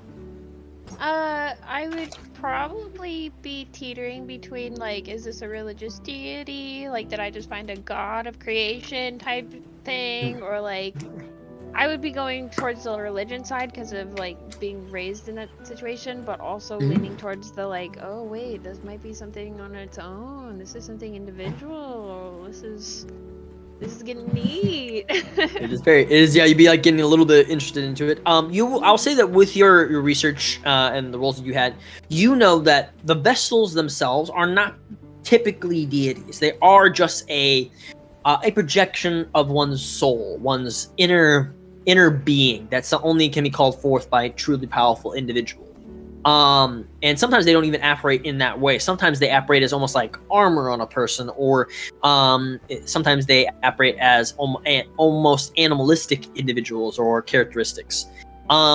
You know, though, that reading from your book, it talks about the history of them, and it talks about how Vestals were first seen in the plane known as Akarash's plane, that they are basically the byproduct of what happened when the god of magic, Nephiris, basically mortally wounded his son, who was a god who called for the removal of the mortal kind, believing that they were a danger to what the gods had created, and basically was on the side of we should basically push them aside and create another. They're not the ones that should rule. But Nephiris, who is a god of basically like a true neutral, almost like a wild god, became enraged by this and lashed out at his son, who was also trying to usurp the power of the magic god from him, and thus the plane was built basically and born from his remains almost. So it's considered almost like his body is what created the plane itself. And these Vestals were able to come into being from people that drew upon connections from that plane as well as their inner self. And so you learn that yes, it does have a connection to divinity in some ways, but it is also a little bit different than that. So it's a little bit of both. But again, yeah, you start kind of learning more about this ability and what you may have in the future. Anything else you would like to do during your 2 weeks? Probably meditate on seasickness. Yeah, try to fix that. Yeah, that's yes. We're gonna be on a boat for a while.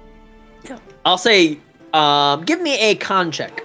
Give me a con save. Let's do it. Let's see how well you do it. Natural 1, you die immediately. You cannot leave your bed. Okay, that's not bad. So I'll say that like probably about a week and a half in, so close to towards the end of the trip, you start to not feel that same sickness. Your body starts to acclimate to it. And while a week and a half seems like a long time, it's not too bad before you can kind of like fully get used to it again, or, like used to the swing of the boat. Okay. I'm very happy with that. All right. Nash, what would you be doing during your 2 weeks? He'll be fine doing the manual labor, and then he'll do a spot of gambling. In the evening, he will dedicate 3 level 1 spell slots to the beacon, using Bless and Divine Fervor. Very nice. Okay. She spent some time gambling. None of the kind of higher up people in the ship will really partake in gambling. Tempest like thinks about it, but then you see the second in command, Vidan, kind of look at him like, you're the fucking captain. You can't be just gambling with random people in front of your crew. He's like, why? But this and just gets kind of like pouty in some cases. But you gamble with the rest of the crew. Give me a d20 roll. Let's see how that goes with your gambling base. Ooh. So it does not go well. These guys are pirates. They gamble pretty much every day of their life with their life in a lot of cases. So you end up not really losing money. But I'll say that actually, hold on. I got 10 gold. Yeah, I'll say you lose about a gold during this gambling thing, because of it. But you see that basically you learn a lot that these people, most of them are from Eldamir, a very kind of lawless place. So they're used to gambling, and even a couple times, while you can't fully prove it, you are almost sure that some of this is probably not legit. But you learn a little bit from the experience as a whole. And the people do in the ship definitely give you another nod of respect and like genuinely kind of are more happy to see you than maybe just the regular person, since you spend more time with them. With both of your guys' help on the beacon is coming back to light and having more and more of a illumination to it.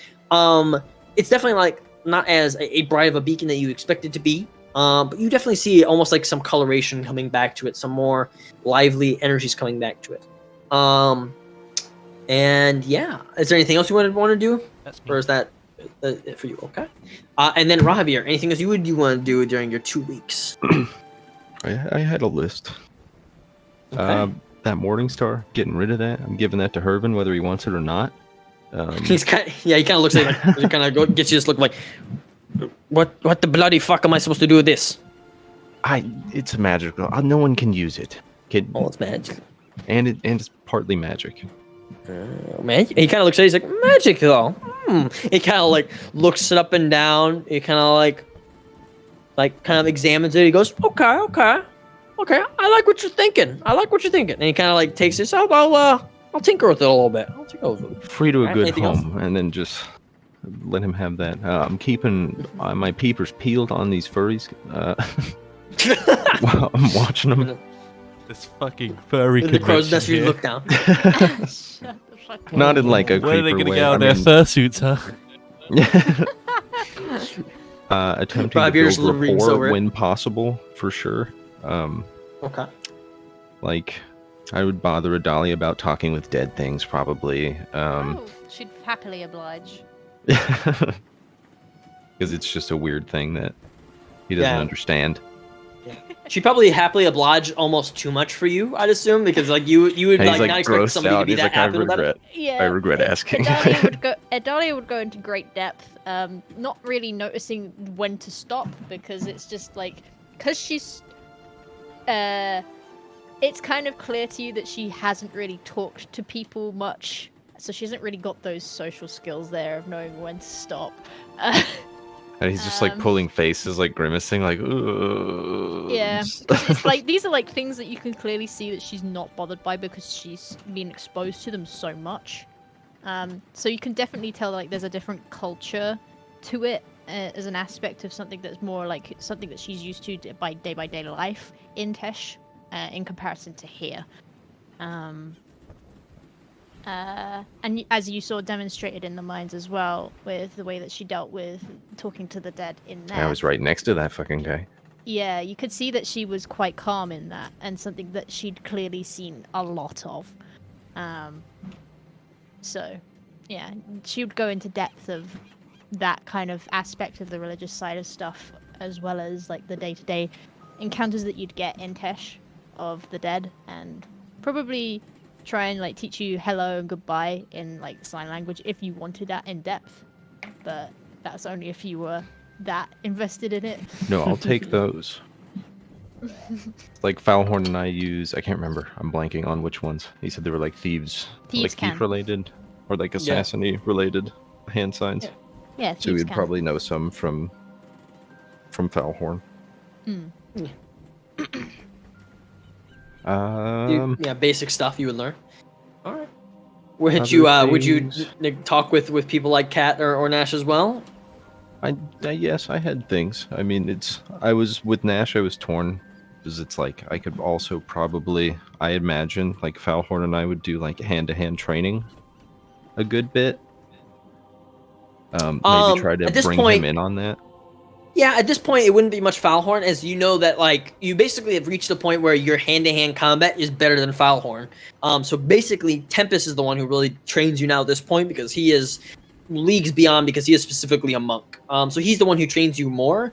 But he welcomes it if Nash would be interested in training at any point. That's what I just figure. Pirates, like they're already gambling. They're probably kind of scrappy. Like Oh, yeah. they're probably grappling or boxing or like there's something, you know, Yeah. like there Yeah, is you know a Foulhorn. physical You know Foulhorn is thing. one of it. Yeah. Sorry, I my brain keeps overloading. I didn't mean to interrupt you. No, you're fine. The Foulhorn's not somebody who typically is one of the ones that drinks much. They're kind of like in the contrast to Tempest, who overdrinks, oversays and overeats, or in general, just as a kind of like a very excessive individual. Foulhorn is the kind of I'm gonna chill out. I'm just gonna eat. I'm gonna be very respectful. But the rest of the crew is a lot more pirate-like and kind of gets into it. But yeah, if you train with Tempest, he's more than happy to train with Nash. Would you train with them, Nash, at any point? Yeah, I'll punch a guy.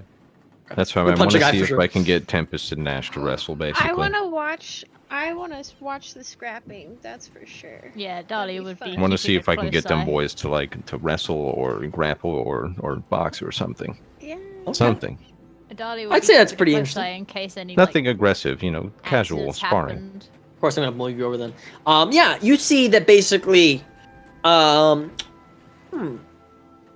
Yeah, I mean, you would go through basic sparring and stuff. You see that for you, Nash, like you saw before, Tempest was a little off his out of his game. But at this point, when he goes to like training specifically, Rahavir in general, there's a seriousness to him that you don't typically see. He really is prepared and careful, and he's also incredibly fast. And there's moments of it like where he's training, that you can tell that he is going all out, but he's definitely has more up his sleeves than he's kind of letting on. So yeah, he's more than happy to kind of train with you. Any kind of blows you go towards him, he lets you hit a couple of them, but most of the time he kind of dodges or moves out of the way or misdirects your punches. But yeah, he definitely has a skill and abilities that you in that first thought he would have. He kind of looks towards you though, Nash. He kind of gives you this multiple times nods of respect, and kind of like is very impressed with your overall skills and abilities. He doesn't have much skill and ability. He's a strength build. Just like I block, I punch through block. That's his tactic. Yeah. He kind of like you see Tempest at some point that's like scratches his chin. He's like, no, you have to find an open. You can't just be like, I'm going to crash an opening in. You know. No, I brute boss.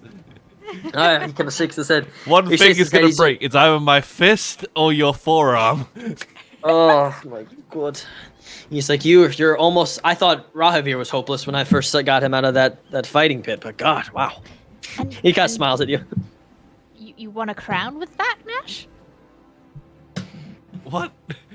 To say in that He's moment, called he out. spins around and Tempest just sweeps his legs and knocks him right on his ass, dude. Yeah, just, He like spins to talk to Adalia and just whoosh. yeah, and you see Tempest kind of like just turn and does the whistling thing where he's and just like looking away like he didn't do anything. I mean, I have proficiency in athletics, so it's gonna be hard to trip me. Yeah, give me an athletics I'll check. grapple with you, dude. I have expertise in athletics. Natural Oh. one. How's that? Ooh, Tempest Yeah, too I- good. You like The game, you like them apples? the game is like, I'm gonna tell you, you're gonna fucking fall, man. Yeah. Game was like the game was like yeah. Nash is seasick. Yeah, you basically see like the game.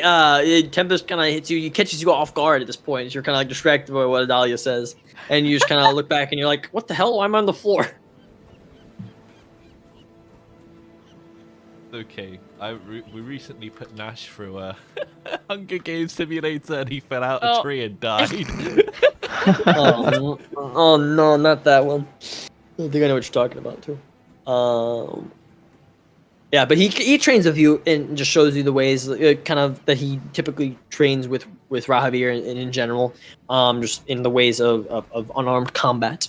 And then do you spend any particular time with Kat? I'd probably pry about the book. No. Like jokes about it being empty and shit like that. And just because no one has seen into it, right? Like, Yes, it must be. No, it's She got winks. words. there's nothing even Oh. in that book. No, there's plenty in this book. Yeah, like illustrations or It's just Actually, yes. it's just a favorite etchy fanfic, guys.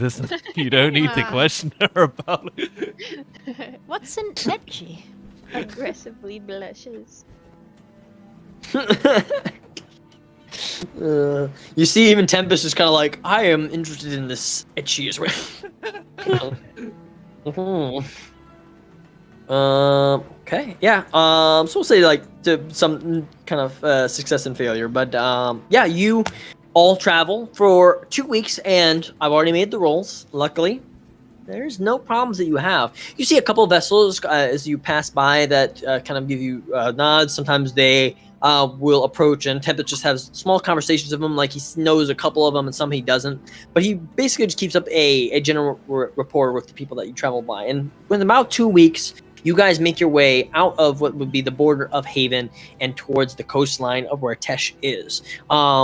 Tempest kind of gathers the rest of the crew together as they're finishing up and kind of docking nearby an area of open, kind of like near sandy beach area. He gathers you all after you guys finish some food for the morning. A couple of the crew, again, kind of noticing it's the end, kind of wave and say goodbye. You see a couple of the crew members, kind of the younger crew members, kind of look towards Nash and kind of give you this like tearful goodbye, seeming like they're gonna miss you. But then you hear. Yeah, you hear then one of them goes, "You're just gonna miss him because you're not gonna be able to take his money." And he's like, "Yeah, because it was such easy money." And he just kind of like starts getting tearful. But you see a couple of them just kind of just say goodbye to you and the rest of the party. Legitimately, Nash doesn't even mind that he lost money. He's like thinking the whole thing is like a culture experience more than anything. So Oh. yeah, he's fine with like giving money, like losing money to these guys. Of course, of course. So at this point, Falhorn will he kind of talks with, or they call and talk with Tempest for a little bit, and Tempest just kind of they follow up and do a little bit of discussion. Falhorn stays on the ship. Rahavir, he says, "Come along with me. Might as well you get to come with me and kind of get to meet an old friend, but also get off the ship a little bit more." And yeah, so you guys make your way off the ship and start traveling back to the temple. Nash ties day one. Oof. Big oof. Yeah, I remember when that used to have those things. It's fucking great. Trevor, Robin. Maybe that'll change as Nash grows up. You never know. But you guys make your way off the ship, gathering the supplies that you may need. The mules are kind of brought off as well. You see a kind of smaller draft horses brought off for Tempest and Rahavir to use if needed. And you guys make your way towards the temple. Temple is a couple hours away from the place which you're currently at, and so it's just a little bit of traveling needed before you'll be there. So switch the music again. Switch music back. Now, no longer on the ship, you guys finally start to readjust as you regain your legs, not having to feel the constant tossing and turning or slamming against the waves that the ship typically have the 2 weeks that you've been there. Tempest during this time, during this 2 weeks as well, has tried to do what he can to help out with your beacon project as well, Dahlia. Feeling maybe a little bit sorry for putting you guys in risk like he did before, and sympathetic, yes. Yeah. Vidan helps a little bit, though his stuff is more magic. They help charge it up, and at this point the beacon is decently bright. Maybe not the light of like daylight itself, but is a more functioning beacon than the sorry state it looked in before. Yes. Yeah. So you guys make your way towards the temple. And so, for sake of ease, I have some like descriptions for this temple and ideas for it. But if there's anything in particular that since you three, specifically Adalia and Kat, who would have grown up there, I will leave it to you if you guys want to have any specific descriptions of what the temple is kind of like, or what your relationships to people in the temple maybe. But I do want to ask for you three specifically, what would be all of your guys' connection with the people there, / how well are you treated? Are you kind of popular / do people really, the people in the temple kind of look up to you, or are they more like you keep to yourself? I kind of know the answer for probably like Kat and stuff like that, but just in general, how is it kind of, how's the vibe of the temple for you three? How do you kind of feel yourself as there? So, as a description of the temple of what I had in mind, it would be pretty much like stone buildings that look like they've been worn from arid kind of weather. There are fields surrounding the abbey of sorts, but they seem to be tilled more so than anything. They don't seem to be having anything grown in it yet. Or if they're trying to grow anything, they're trying to like plant them.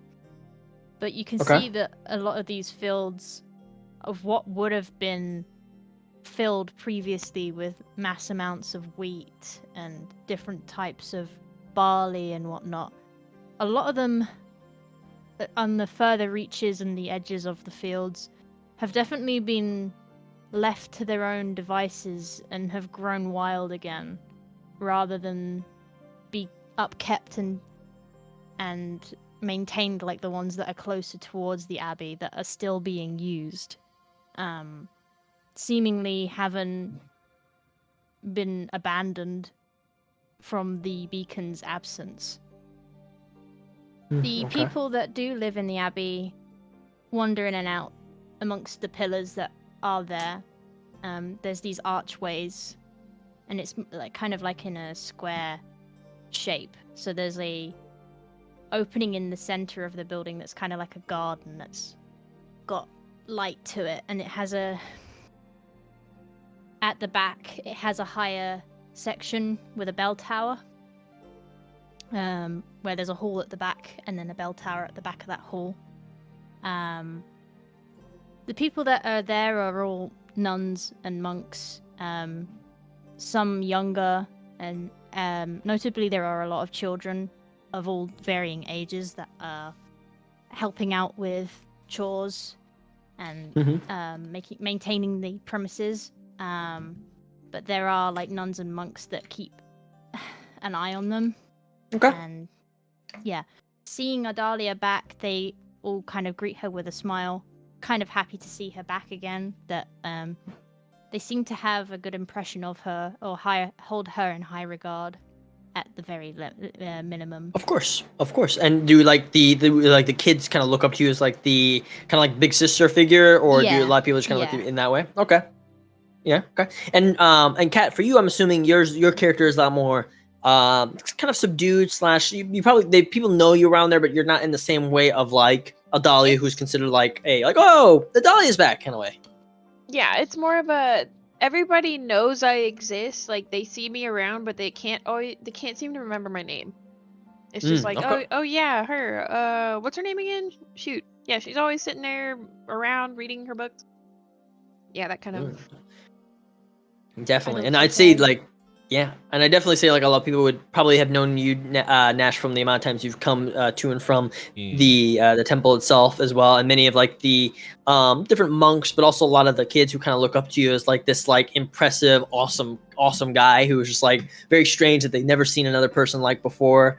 And so as you guys are approaching, make your way there, it's probably a couple of hours travel before you make your way to the temple. You make your way there up to and I kind of saw it as the temple is almost like it is nearby a couple of towns, but is mostly kind of off by itself in a little bit of area, kind of the temple itself being in a kind of like a tall mountainy area, or not mountainy area, more like a hilled area with like the fields and everything right below it. Kind of think about a castle on top of a hill with all these different little areas below it. You see, like I said, multiple people trying to make crops and everything, but they haven't had anything that is really growing at this point, and that has not changed from the last time that you had left.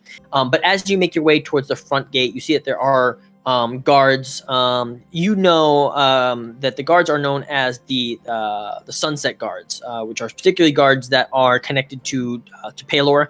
Tesh has guards that are connected to each one of the divinities, but specifically for Pelor, they are called the Somerset or Sunset Guards.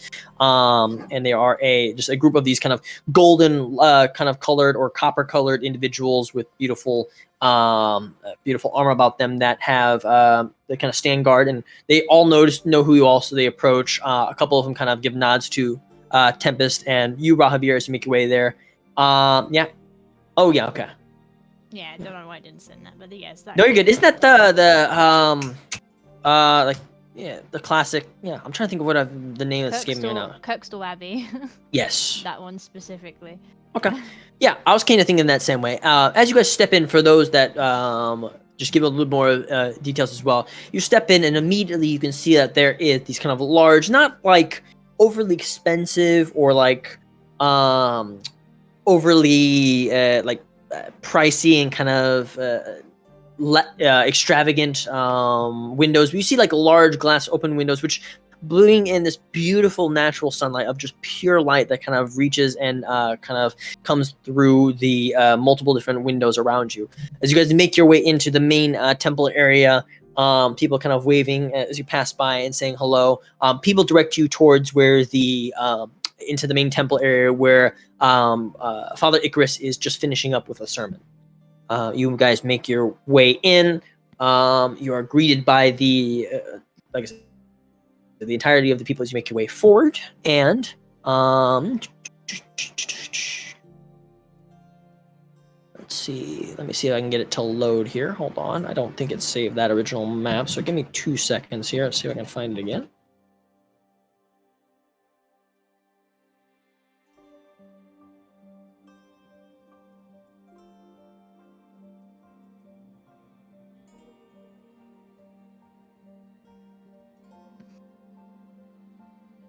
Okay, and we gotta do hold on there, and then that's gonna go there, and we go there, and then this should be this one, right?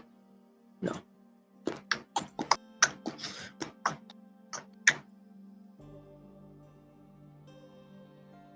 We do that, and then you were supposed to be. Okay, and if we load it, it should.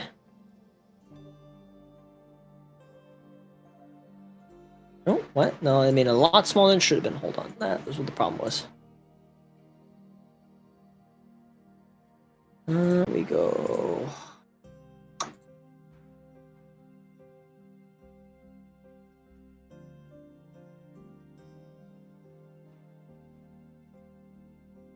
Couple seconds, guys, to readjust things, and I'll add you guys pieces to the board here.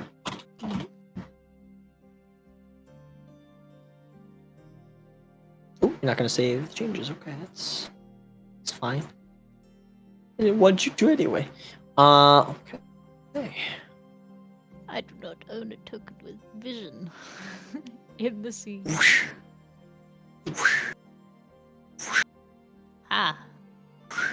Yes. Pitch All right, black. let me grab the. Yep, let me get the lighting fixed as well. Ah, there you go. Now you guys should be able to see. You're there. Tempest is there, and then I need to grab the token right here. Oh, well, hold on. Let me just make a quick one. Quick.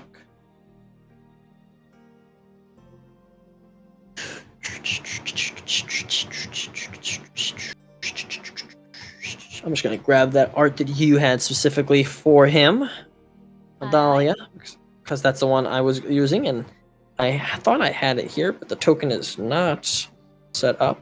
Have Zaraj. Don't have him. Scroll up, scroll up. Where is it again?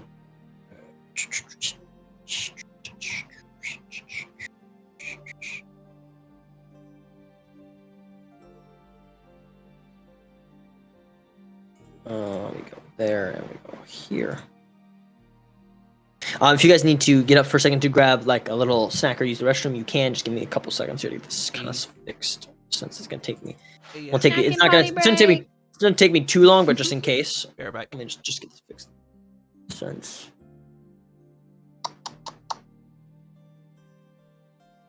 I had this. No, you're here. Because this art is so nice, we are going to use it. 'Cause I really like it. So, there it is. I was gonna say it's a good opportunity for me to describe the place a bit further, I guess. Yeah, if you want to. I didn't want you to feel like you had to put on No. DM shoes, but since it is your temple, I wondered if you add something you can.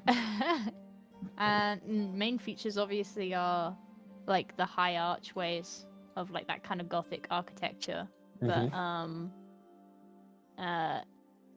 the around the abbey, notably, there is a lot more green, lush vegetation, such as like actual green grass that is growing and looks like it's healthy. Whereas when you look out further to the further reaches, it yellows and then eventually forms to like not necessarily sand, but you know, like base soil and that, where it's not really growing as much. So the temple noticeably has a lot of lush vegetation, at least directly around it. The soil seems to be holding a lot more nutrients in that and in the surrounding area than the areas that are further away from it. There are big stained glass windows, mainly depicting sunlight and figures of Pella. If you were able to actually like connect the two dots together, but I think that's kind of clear that this is a church of Pella. I do like the mosaics in the floor. They're a nice touch. Yeah, this is one I was like, I do like this one because it definitely feels very Sun Church related. So I thought it'd be a good map to use specifically for that one. The living quarters would be along the sides of where the square is. So basically, it's if you were to look at the at it from a bird's eye view, you've got like a square that's empty. So the inner bit of the emptiness of the square of the building is where like an open air kind of like garden is. The sides of that being living quarters mainly, and like corridors to those living quarters. The main hall is at the back, which is where the mainly like the sermons and that would be presented, with like the altar at the back, and then obviously at the furthest reaches of that, at the back of that hall, is where you would access the bell tower and ring the bells to let you know when the time of day is, so if it's noon or not. Yes, the large classical church bell that kind of rings out to let everyone know, hey, you know what time it is. Yeah. You know why you're here. You know what time it is. An hour's gone past. I'm gonna ding once. You must pray. The fields in the surrounding area do have fences, but they don't seem to go around the entire perimeters of them. It's more so to mark out like where corners of said fields are. At least the concentration of the fences are more so on the edge, on the exterior of the fields that are further away from the church rather than closer to it, seeing as livestock aren't really being kept in them. Any livestock that are kept to a different field that's on the different side. So like one side is more so, and like the front is more so focusing on growing agriculture, and then the other side is more so keeping livestock like sheep or cows, cattle, that kind of idea. There are a couple of chickens that are just loose and about like the front end of the abbey, but they seem to be ushered out of the actual abbey itself when they do wander in. Of course. Very they make a mess. Yeah, my mindset is very typical medieval, like there is like a community built around this little temple, this abbey, like where there's like a lot of people, they live out of this thing, so there's a lot of just people in general there. Pretty much. All right. Why is it saying the old way? Hold on, let's fix that. That's not correct, right? The living quarters seem to be more communal than they are individual rooms. Or at least the individual rooms are rarer than the larger rooms that have like bunk beds in them. That kind of idea. Very true. Okay, so is everybody back? All right. I'm making sure I saw Nash was not JFK anymore, so I assumed it.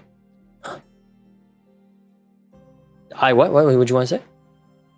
I said I'm back. Okay, no problem. Just making sure. So you guys make your way into the main temple area, and you see this. Basically, the sermon is being finished at this point. There's people that have basically come from the nearby area sometimes for these sermons. So you see normal townspeople and farmers, as well as people that are typically around the abbey. Majority of them are quite aware of who you are, Adalia, so they're going to give you nod and smiles and basically say, like, welcome back, and kind of are happy to see you.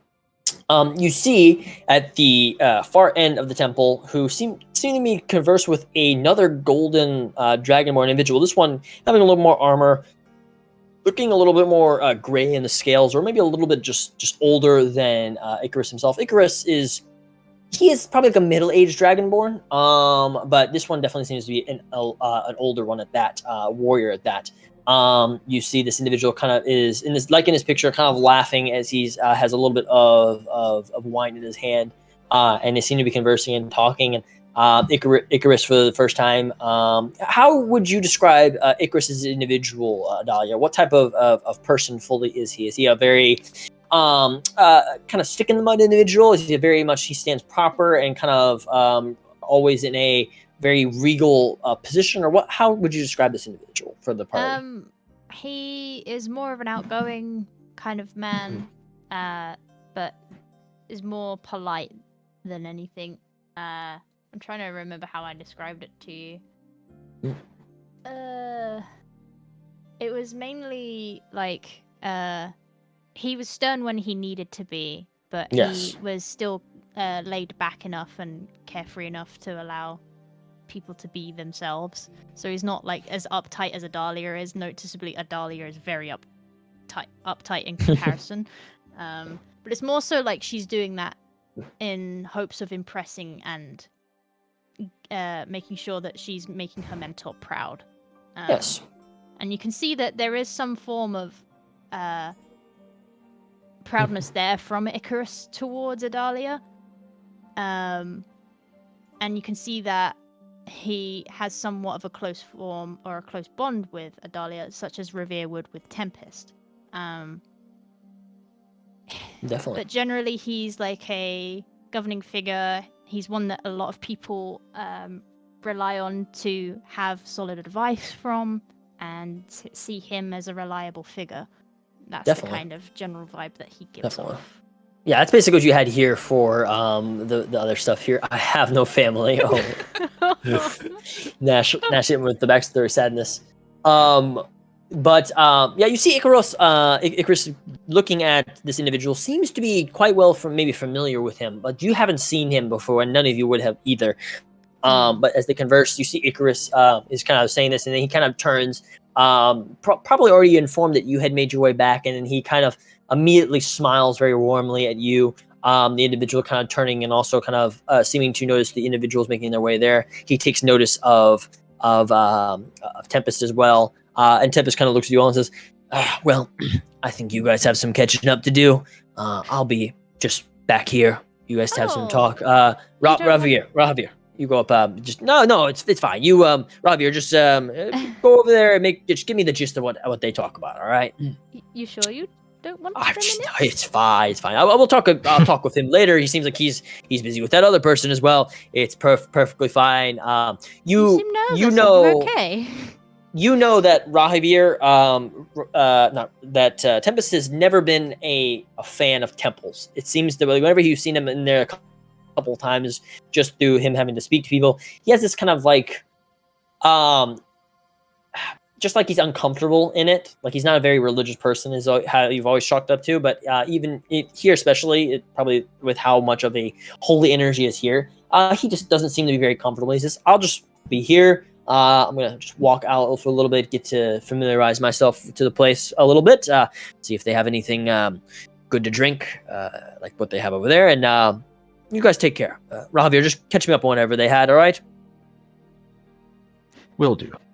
Got that Good. spicy holy water. Good boy. Yes, I gotta find the spiciest.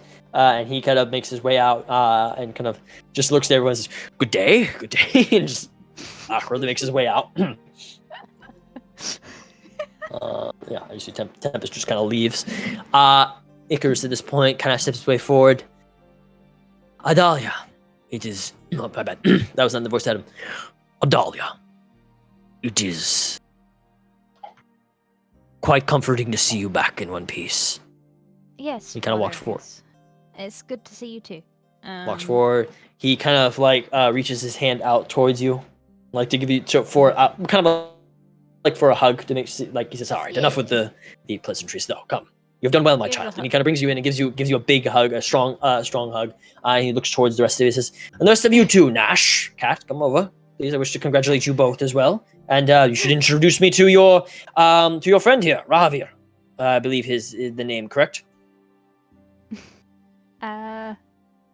She kind of looks to Rahavir. Yeah, I believe that is his name. Oh, maybe it isn't. Hmm. I don't know. At least that was. Do I as bow? he, Do I like? I don't. No. You can do whatever you wish, child. I simply was informed of who you were when you were passing through the town. Tempest and me had conversed a little bit a while ago, so I'd assume you were the pupil he had spoken of highly of a while ago. Do not be afraid. I may look like imposing and scary dragonborn, and I can be if you hit me the wrong way, but I would not bite, I promise. I think you're further intimidating him, Icarus. No, of course I'm not. He just kind of smiles and says, "Anyway, boy, welcome to the Church of Pelor. My home is your home. Like I said, it's a pleasure to finally meet you." And he looks towards the rest of you. He says, "I assume you all have returned because you have completed the task at hand." Yes, actually, and she pulls out the beacon from her bag, unwrapping it. It looked worse than this, but with combined efforts to try and rejuvenate it a bit, we've managed to get some color back into it, but... And she hands it over to him gently. It isn't how it was before. Yes. The navigator of Tempest's ship contacted me a while ago after he had mentioned some of these things of it. He mentioned that it seemed to be lost some of its luster. He kind of looks at it for a moment, examines it up and down. "You have done quite well to bring it to me, dear. And it seems to be not damaged or messed up in any of that way. I'm sure with a little bit of time, some concentrated prayers to Pelor, it should be not too difficult to bring it back to its former glory." Here's Thank you. hoping. A little bit of context of where we found it. It was in Haven, as predicted, but it was also in the hands of a man named... I'm going to bring up the good group notes because I'm dumb and I can't remember the name. What the fuck? You're good. It's fine. His name is Zinken. He was a man that was very eager to... Well, not eager, but readily able to get rid of it out of his possession, and that concerns me that he might have done something to it. So... Well, it's good to know that at least we have it back in our possession, and now we can make sure that it is properly rejuvenated. Yes. Thank you, dear. You know how sometimes I can be with long-winded sermons and all that, especially it tires me out for a while. He kind of takes it though, and he says, and he kind of looks towards you, and you see the genuine kind of look in his eyes. "I am quite proud, though. You have done this Dragonborn quite proud, and also this church." He smiles at you warmly. Adalia kind of like nods and kind of ducks her head down a little bit, her ears flickered back, but you could, if anyone's paying attention enough, she does have a small smile on her face. Yes. I tried my best, and it wouldn't have been possible without these two. These three, sorry.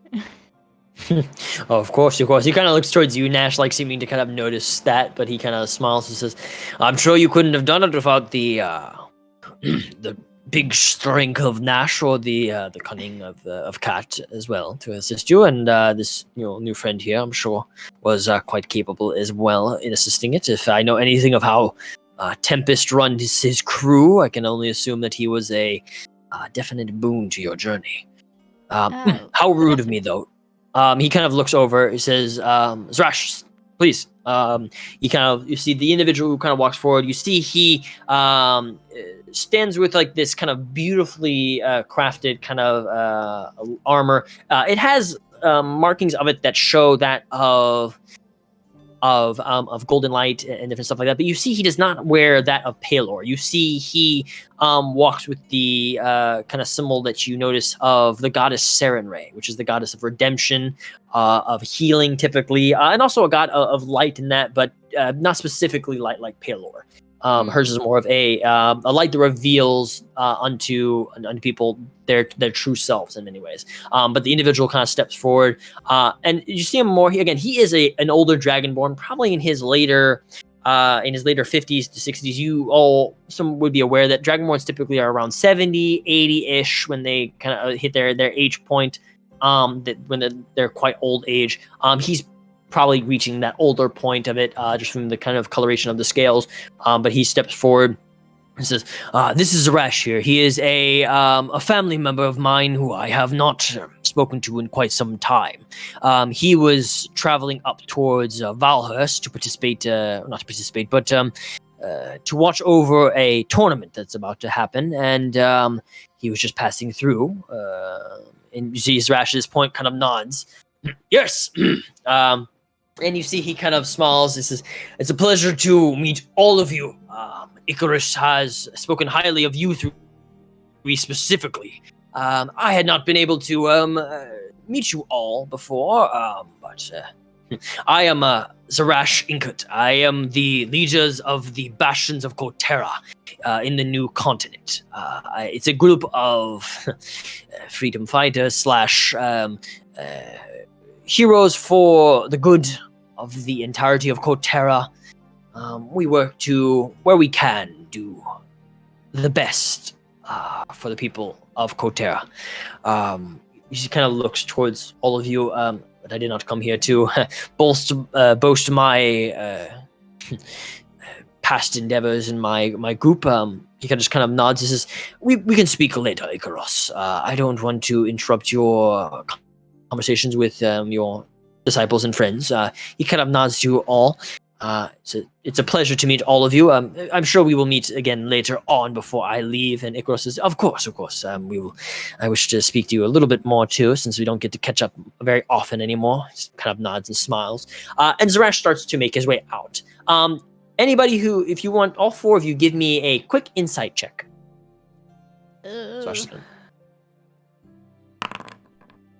I see. I perceive. Ooh, cat. Ooh. I do not. Ralph said, person. I won't roll insight because I don't think Yes, anything's lizard wrong. man. No, that's good. That's good. Not in the minds of it or anything. It's just more of like getting more insight for this man who we haven't seen before. Adalia, you and Kat probably noticing the most is probably what makes sense. Rahav, are you just like, holy man? Oh well. That's probably your mindset towards it. But for both of you, you can detect that while this individual has this very similar demeanor to Icarus of very kind of he very much gives off that kind of warm and calming energy, a very respectable kind of a figure, though he kind of smiles and is a lot more maybe expressive than Icarus is with his features. Even in his old age, you see him smiling very widely, just like in the picture, always like with a big grin on his face. But you, I would say, Adalia, and specifically Kat, you see it the most, is that this individual just kind of oozes energy of clerical energy and power. Icarus has his power and strength, but Zarash definitely is probably one of the first people you see who definitely eclipses him in raw holy energies, though it's two different energies here. Icarus in the place of Palor definitely shows that kind of ability that he is a priest of Palor in a holy place, though even here Zarash shows that he is another individual of faith that is just as powerful, if not more powerful than Icarus. But he kind of looks at you all and gives a kind of smile and recognition. For you, Kat, because you rolled natural 20, I'm going to PM you some special information that you can divulge to the party at some point that you wish. Already? Some special info. But he kind of takes his bow and leaves at this point, smiling to the rest of you and giving just a nod goodbye. Goodbye. At this point, Icarus kind of looks at you all and says, well, we have a lot of celebration to do. I've already talked to the different people around. You may have seen them kind of moving to and from to prepare a little bit of a feast for all of you since you have returned. Proper celebration, I think, is in order one way or not for all the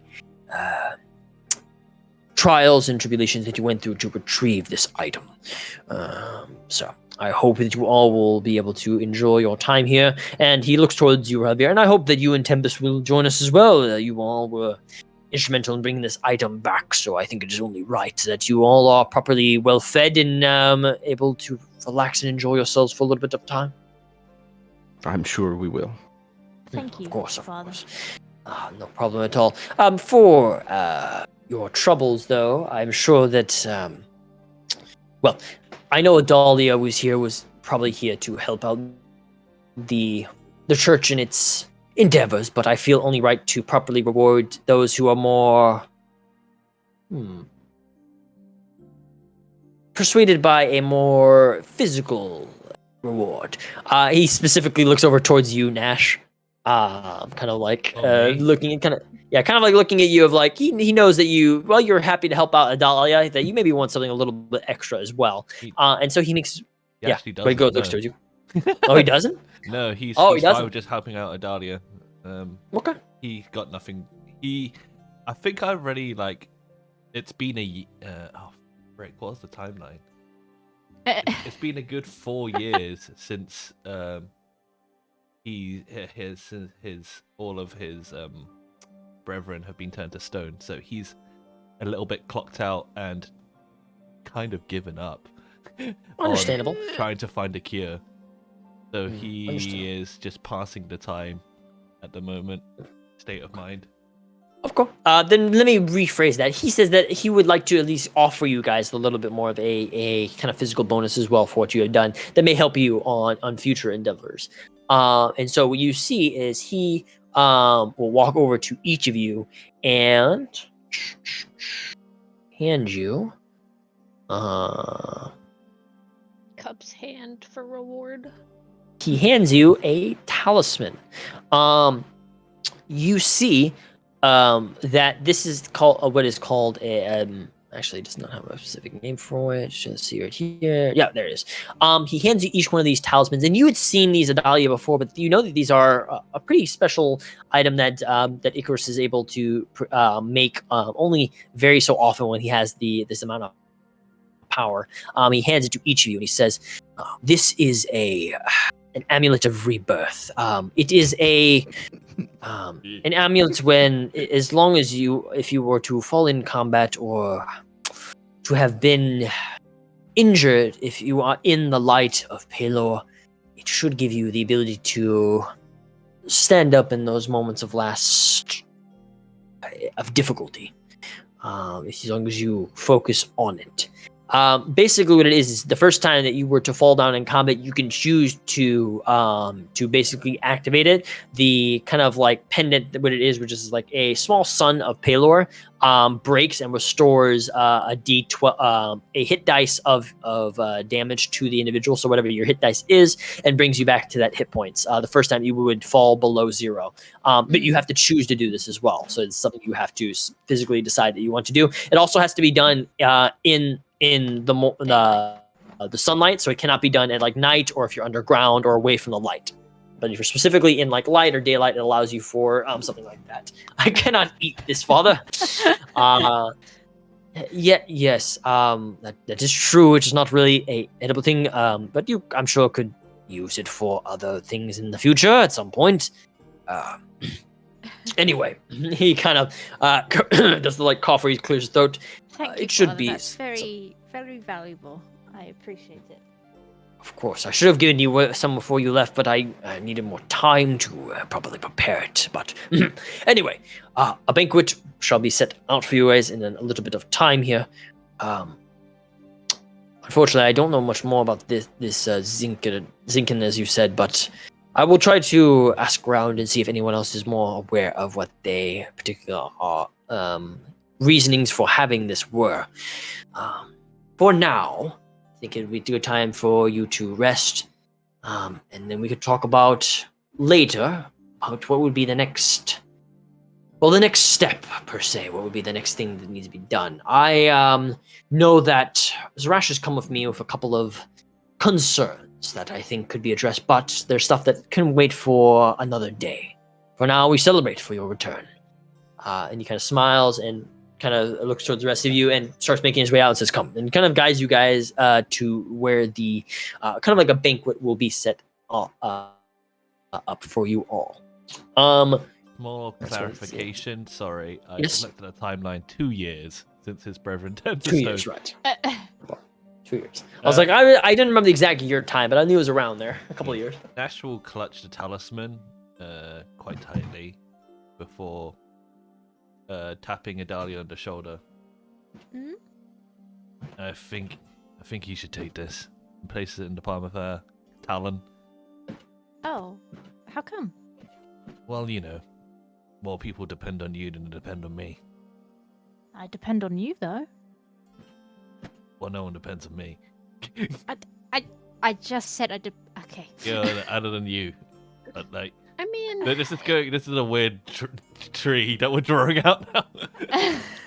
wait a second. I depend on you too. I can't really. I'm a pacifist. There's no way I'm gonna injure somebody. But you come in handy. You know what I'm saying? As a defensive measure. All right. I Well, would- if you want me to bring I- out the TNT terms, I will. mean- I don't have healing word. I'm I gonna will toss hold on to it mine for at you then. Nash.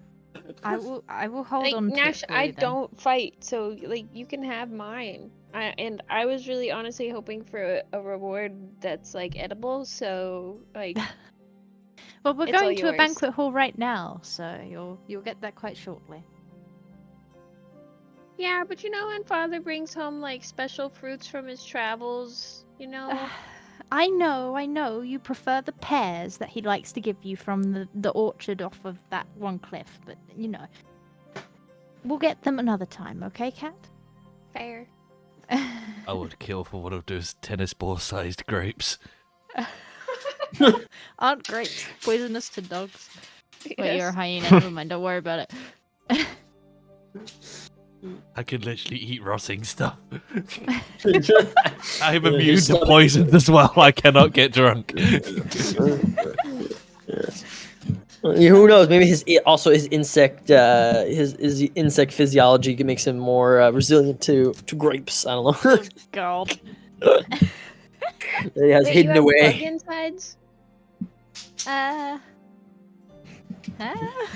He doesn't have bug insides. He has a bug. Somebody in his line. Someone had in his life really- fucked the insect. He is. What the fuck, He is. man? He is truly the furry there. No, I'm kidding. He's just secretly Like, I'm got two little 9% antennas. insect on my I mom's side. do not wish for my child to be furry anymore. He's just secretly got two little antennas hidden in his hair. Yeah, they just like poke out out of besides the. He's like has them That's hidden what behind holds the his ears. crown up. Yeah. Someone like looked at a man just like, "Ayo, I kind of want to die today." Oh no. Okay. Well, so you guys are given a banquet of sorts. Food is prepared. It is very. It is above what you probably would have at any other point in this abbey. Oh, sorry. Is everything good?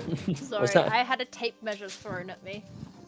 Oh boy. Okay. Kind of half floppy next to me and hit my boom mic. Oh no, you're good. sorry. I just thought something crashed. I was like, oh. Yeah, no, that Ooh. was just the tape measure. Don't worry. No problem. But yeah, I sent you that information, Cat. And yeah, you all kind of spend some time eating, having some fun. Tempest spends some time speaking after catching up with you. Rahavir speaks with Icarus himself. There is like this definite for any of those that would catch the conversations in the eye, which is basically happening during this the banquet where everyone is having some food and cheering and basically congratulating you for the job well done. You even see Icarus kind of looks at him like it definitely looks at him like it's like yes, or more of like a holy man would look at somebody who is definitely not somebody who believes in the same faith, or definitely holds himself this aura. Yeah, like kind of like a heathen, but not in like a disrespectful way, kind of like in a way of, yes, it's good to see you again, Tempest. He sees how Tempest kind of holds himself very awkwardly in this very holy place. Again, he's very lively as well. He kind of rolls with the punches, but there's definitely an air of these two have a history that has not always been as calm and as relaxed as it is now. But yeah, they kind of talk and chat back, and you all get to eat in the banquet and relax. Do Do you at any point, Kat, mention to the party what you've learned, or do you wait till after? To say I something? will after I ask Icarus something. Okay, no problem. What would you I like want- to act? I just want to directly ask, like, is he like directly related to you, or like, is he like a part of your family? Yes. He is. He is a cousin, though he is a lot older of a cousin per se. The Dragonborn families can be quite odd at times. But yes, he is directly related to me. We have known each other since I was born. Why? What's up? I don't know.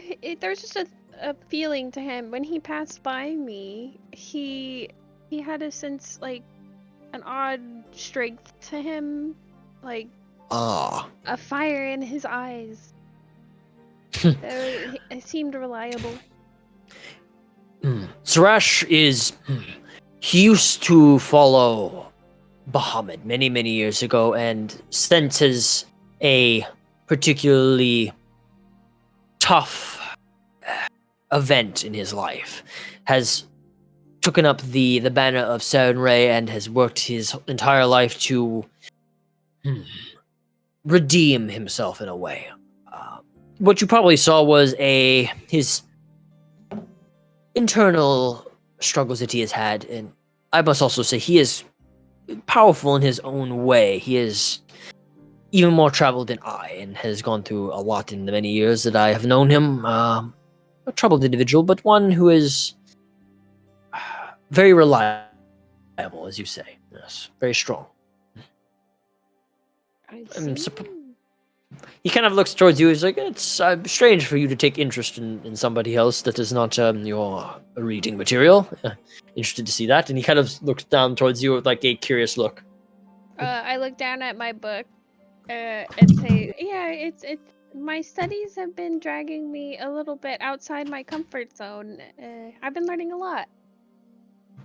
Well, I'm glad to hear it, dear. I'm glad to see you are finding a passionate thing. To be honest, at first I thought you were very reserved, maybe a little bit not very motivated, but I'm glad to see that I was mistaken. Well, thank you, and I'm gonna keep working hard. I'll show you. You don't need to show me, dear. Halo already knows that you are working as strong as you can to better the people around you, and your compatriots are as Side well. eyes. he just smiles very widely, and he goes back to the party. Again, you guys just have a basically banquet that's thrown to you through you. Multiple people kind of coming up and congratulating you. And it is just a night that you guys get to relax and truly, not have to worry about anything else. You're basically given a hero's kind of welcome as you are. Back at this temple area that you haven't been in a long time. Some of you have never been. As the night comes to an end, the drinks are being cleaned up, the area is being set up. Rahavir, you and Tempest have been given a room where you guys are able to rest. And as the night starts to calm and quiet down, Nash. Hello. How would you end your night? Would you drink a lot? Were you how is Nash typically like to party, or do you not party too much after? Or how is your kind of like night have gone? He feels out of place from the celebration, to be honest. He would go to the corner and at some point excuse himself early, and then just whenever he gets anxious or when he has a lot on his mind, he just starts hitting things with a stick and training. So that's maybe if there was like a dummy punch bag about. That would be there definitely is. Yeah, there would trees. be outside. hitting it with a stick. Yeah, I doing think some. Corvair would also take any excuse to leave. So, like, if he sees Nash leaving, even if he doesn't go with him, he's just gonna be like, "Oh yeah, I'm heading back with the big one." Yeah, sure. Yeah, We're so outta what's here. gonna make your Potty way? break, buddy system. Gotta go to the bathroom together. Yeah, the buddies like that. But dudes, guys, you guys stick together. He doesn't like being left alone with his thoughts, but what is bothering him is that this Zinkin guy clearly knows something more about him. So the conclusion he's come to is that he must get on the same power level as him in order to communicate with him, because at the moment he's not interested in communicating with him. He did ask the questions that he wanted to ask, but he didn't get an answer because he didn't respect him. Is what he thinks. So that's Logic. where his training is coming in. Understandable. Like your thoughts of getting stronger to the point where he has to respect you in that way. Yes. Okay. Sounds good. Okay. So yeah, you spend some time at basically after you get away from the party and you see it calms down. As you basically make your way to, excuse me, after training and everything, you make your way to your room or wherever the place is. You probably also would see Rahab. You said you would have made your way out, would seeing Nash out as well. Yeah, just as an excuse to I do feel that he and I are probably in the same awkward boat around all these Definitely. creatures and zealots and whatnot, and it's just not our scene. Oh, definitely. You would definitely also would definitely see. Cellar, basement. Yeah, there would definitely be one for this temple. Okay, It's got well wine in there. This cat is stitious, so I sleep in anything a below ground level just in case there's an course. earthquake and the building caves in. I'm gonna be safe because I was underground. Yeah, you're like I'm gonna. You have basically a room that is there was once a storage room that has been made out as specifically for you because the clergy all know about this for you specifically, so they probably set it out directly for you. So yeah, that definitely Yay. works. I would say thing. that also you would see the Tempest at some points make his way out. Yeah, go ahead. Last thing, Revere. If he is sticking around Nash so much, the conversations and little small talk that Nash engages with, basically Nash claims he's religious, but it's very easy to see that he is not buying into it fully. But he is going through the motions of saying yes, for the Lord. I forgot his name, Pallas. Lord Pella. Hella, yeah, he'd be he would know the words and emotions to respect and praise the Lord, but it's very obvious to see that he is not buying into it fully. Wait, are you the type that has to be convinced Agnostic, by isn't it? Well, he claims he's religious. He claims he's theist, but Well, but he but, does not. His body language won't suggests otherwise. You won't believe truly until you've seen a divine or heard a divine. Well, it's more to the point that no one's helped him. As in, Oh. yeah, no. I don't trust nobody. No help has come his way yet. As in, He's prayed and he hasn't heard an answer. yeah. Big sad. Or they'd probably talk about, if we're talking about religion stuff, away from the religion stuff. I don't know. I imagine that Tempest not being very religious either. I imagine them having a commune with the elements kind of thing. I don't know if that's applicable or not. It's Just possible. with them being Ganassi and, not Yeah. spiritual, not religious. You know what I mean? Yeah. they'd- An inner You peace mean kind of a thing. ritual? Stare into the flame and kind of just be one with your thoughts and the elements? Yes. Well, he wouldn't be flame because he's not. But yeah, that kind of thing. Yeah. A communion No, kind that of makes thing sense. with the earth, the elements, because that's what we are. Yeah, understandable completely. Yeah, you would spend some time just basically meditating almost. You basically see you basically just kind of have moments of it would be basically meditation. Just kind of focusing after you do this little talk with Nash and focusing. And Tempest isn't really meditating too much, but you see he just taking a moment to drink and eat and just kind of focus to himself. You see that he's been most of the entire time that you've been here. It's not really the clergy or even Icarus that's really made him uncomfortable. It's more that you see that he is in thought, and he's been that way ever since you left Zurs. You know that there is definitely stuff on his mind.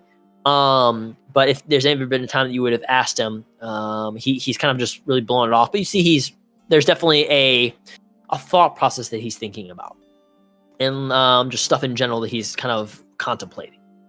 But you still meditate and have your moments of rest. So, as you guys eventually do turn in,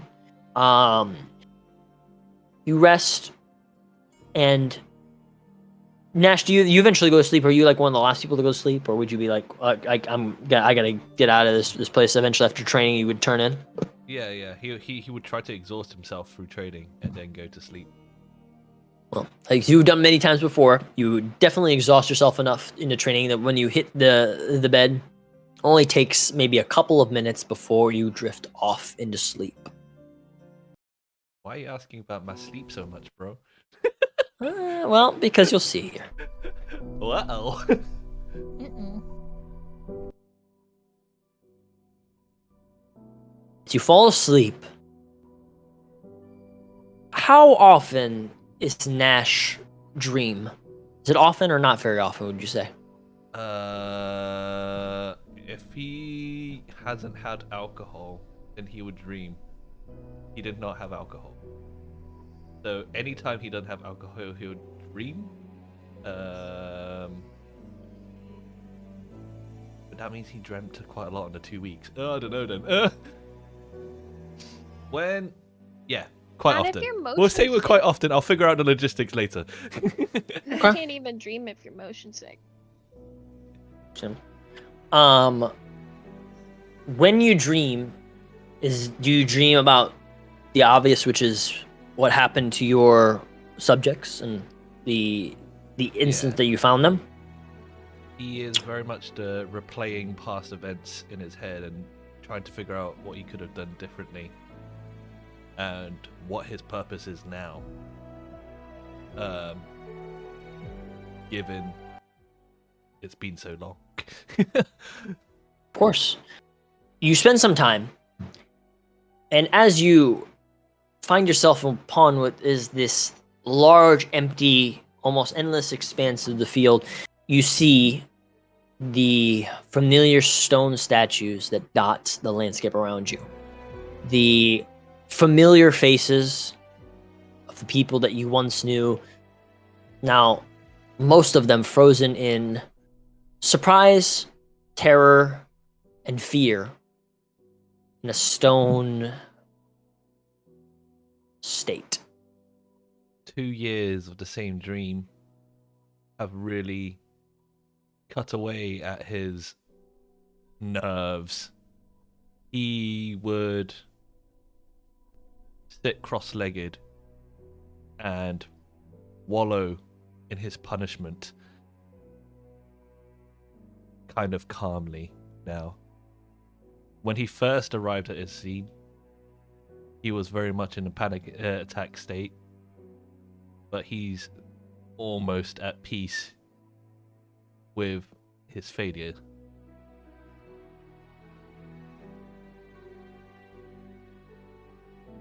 The sounds around you are that of just wind passing through the multiple different statues. You center yourself and hear surrounded by all the people you once knew, there's a sense of peace that you start to get here, even if it's an acceptance of what is. That is until something that has not happened before when you were dreaming this way happens. A voice rings out around you. It's hard to pinpoint it exactly, but right away does the voice seem to be familiar. You hear the whispers back from that individual back in the caves, the words that he said, and then you hear it get closer and closer until almost curling around from one of the statues, walking out from one of the shadows that it makes from a large sun in the distance, you see Zinkin, the Furbolg who stands before you. My. Seems somebody's stuck in their dreams of self-loathing and pity. He looks towards you with a half-cocked smile. I wanted to converse with you a little bit earlier, but I was preoccupied and you seemed a little bit busy on your travels. But now I think it's as good of a time as any to talk a little more, if you want to. I'm done pitying myself. Good. It's the time for action. What have you got to say? Good. I came here because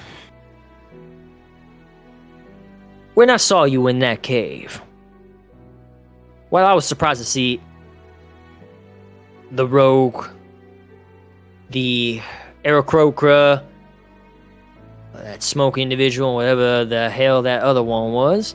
You were the one who surprised me the most.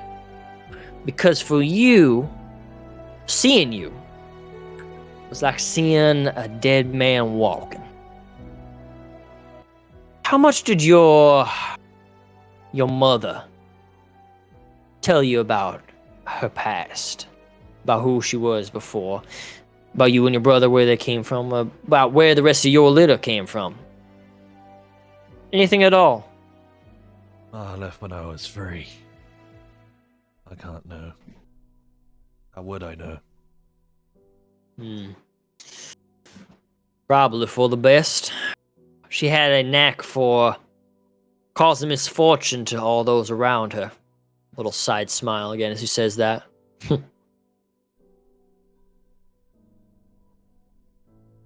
Yeah.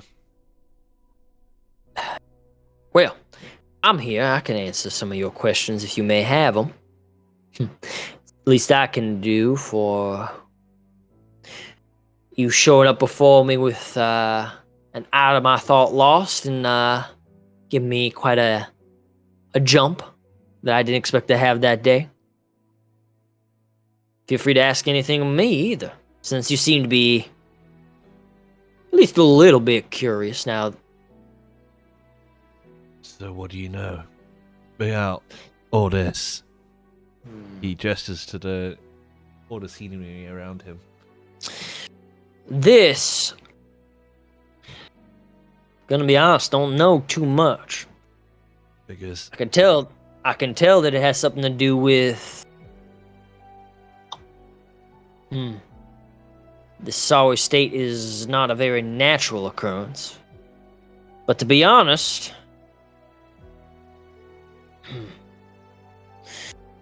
wasn't our handiwork. But there are ways of removing the problem that we are aware of.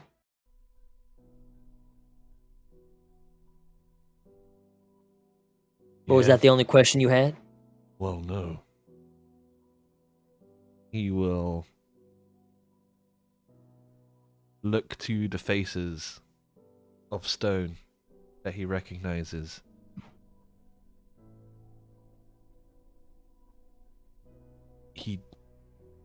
His footing in the dusty ground shifts awkwardly. The people that he's met after this event, the people that he's with now, he knows that they wouldn't want this from him. Do you know who did this then? There, as he looks Zinkin straight in the eye, there is a fervor of a repurposed life.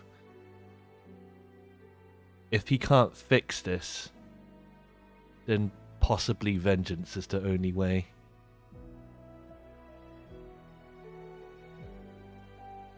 I don't know, son. But I'll find out. Until then, Keep yourself alive, all right? I think your lives, all of your lives, are about to get a lot more interesting. The gods have a way of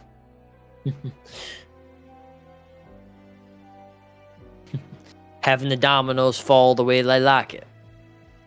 And you'll find out real soon that the way they fall sometimes is not the way you would like. Till then, he kind of leans back. Start working on more of those powers from that crown of yours.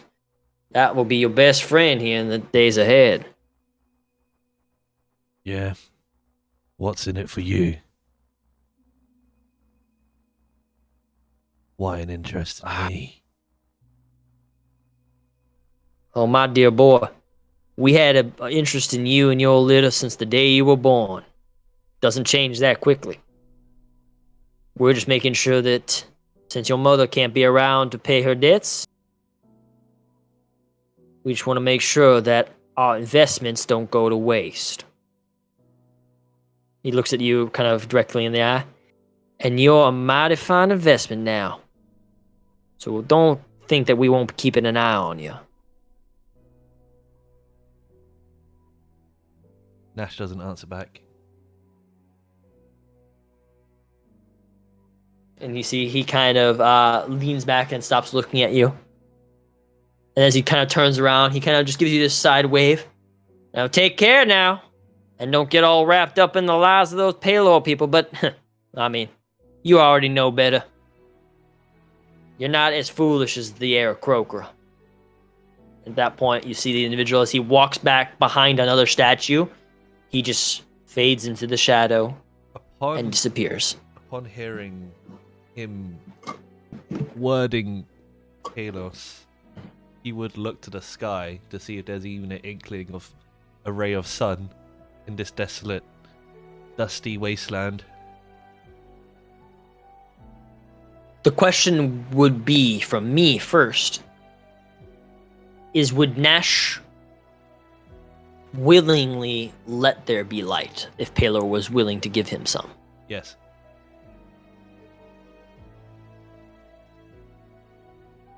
As you look around, the clouds above you are dark and stormy. But the light of Palor always finds a way. And a single bead of light can be seen in the middle of all the statues. Nash would look to where Zinkin disappeared and grit his teeth. He is basically at a crossroads. Not fully invested in any one idea. Very true. Oh, that's perfect. That's exactly what I wanted. Okay. That's where the dream is going to end. And so, we have a little bit more time here. So, let me do the premise here. Basically, what I'm going to have us do now is that was the dream thing. I'm basically going to give you guys 3 choices for where the story can continue off from here. Because I do need to end off not too long after 5, because I do have something I gotta take care of. So sorry, most times I won't have to cut it off, but this time I do. So I will do a quick kind of summary of the 3 choices that we have, and so that way you guys can kind of figure out what you're thinking. And you don't have to give me the decision right away, but we'll have to do a decision before the next session so I can plan. And these are basically the branching paths that you can decide to choose from. So, the first choice. Zoroastrius talked to Icarus, and has, upon his travels, uncovered that there is some issues that could be dealt with around Tesh. The Bastions, his organization, has become aware of that this temple was not the only place that has had items stolen from in the recent years, that other temples of different gods and varieties have been stolen from recently. One of the most recently to have been stolen from was a temple to the Raven Queen, that is up towards the north, about 2 days away from this temple currently is. He is going to try to send Bastions to help with it, as they have asked and requested it. But because he has to currently be in Valhurst to take care of this issue, he would like you guys to investigate it at some point, or investigate it here if you could. This is something that you guys can decide to do if you would like, but that is the first choice. The second choice is, let me get here in my notes. Where is it? Okay. The second choice,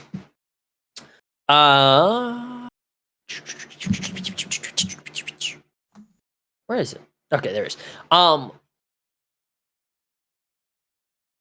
Basically, the temple of that Icarus and you all are a part of, or everyone besides Rahavir is a part of, has been asked for assistance. Recently, near the border between the multiple nations, of Tesh, of Haven, and the Elven Nation, there has been recently some attacks in what is known as the kind of neutral zone between all of these nations. Disappearances of caravans, other people being waylaid and lost, and sometimes they've had even reports of people that appear weeks later with memory completely lost of what's happened in the week since they've disappeared, and not knowing what's happened to the rest of their caravan. Typically, one or two people that would wander out from the neutral area, unaware of what's transpired in the last couple of weeks. The Church of Pelor, as well as all other neighboring churches and groups, have basically, like the Somerset as well Guard, have been tasked in figuring out what is going on with these disappearances in that area, and that would be something you guys could take up on. And then the last task is the tournament that Zarash is heading to, and that multiple other people are heading to, is known as the Tournament of the Four Kings, which will be happening in a couple months from now. Because of this happening, there's been an increase of people, of different forces from Valhurst that have been having to move away from the border to participate in this. Basically, the Tournaments of the Four Kings is how the Four Lords is how they decide who's going to become the new Lord of Valhurst, or the leader of Valhurst in total, that whole nation. And so, because of this, they have not been able to secure their borders in the way that they would like to. And because of this, there has been this strange occurrence that has been happening. A ruin that was found on the outskirts between Valhurst and Tesh was uncovered that seemed to have ancient drow markings to it.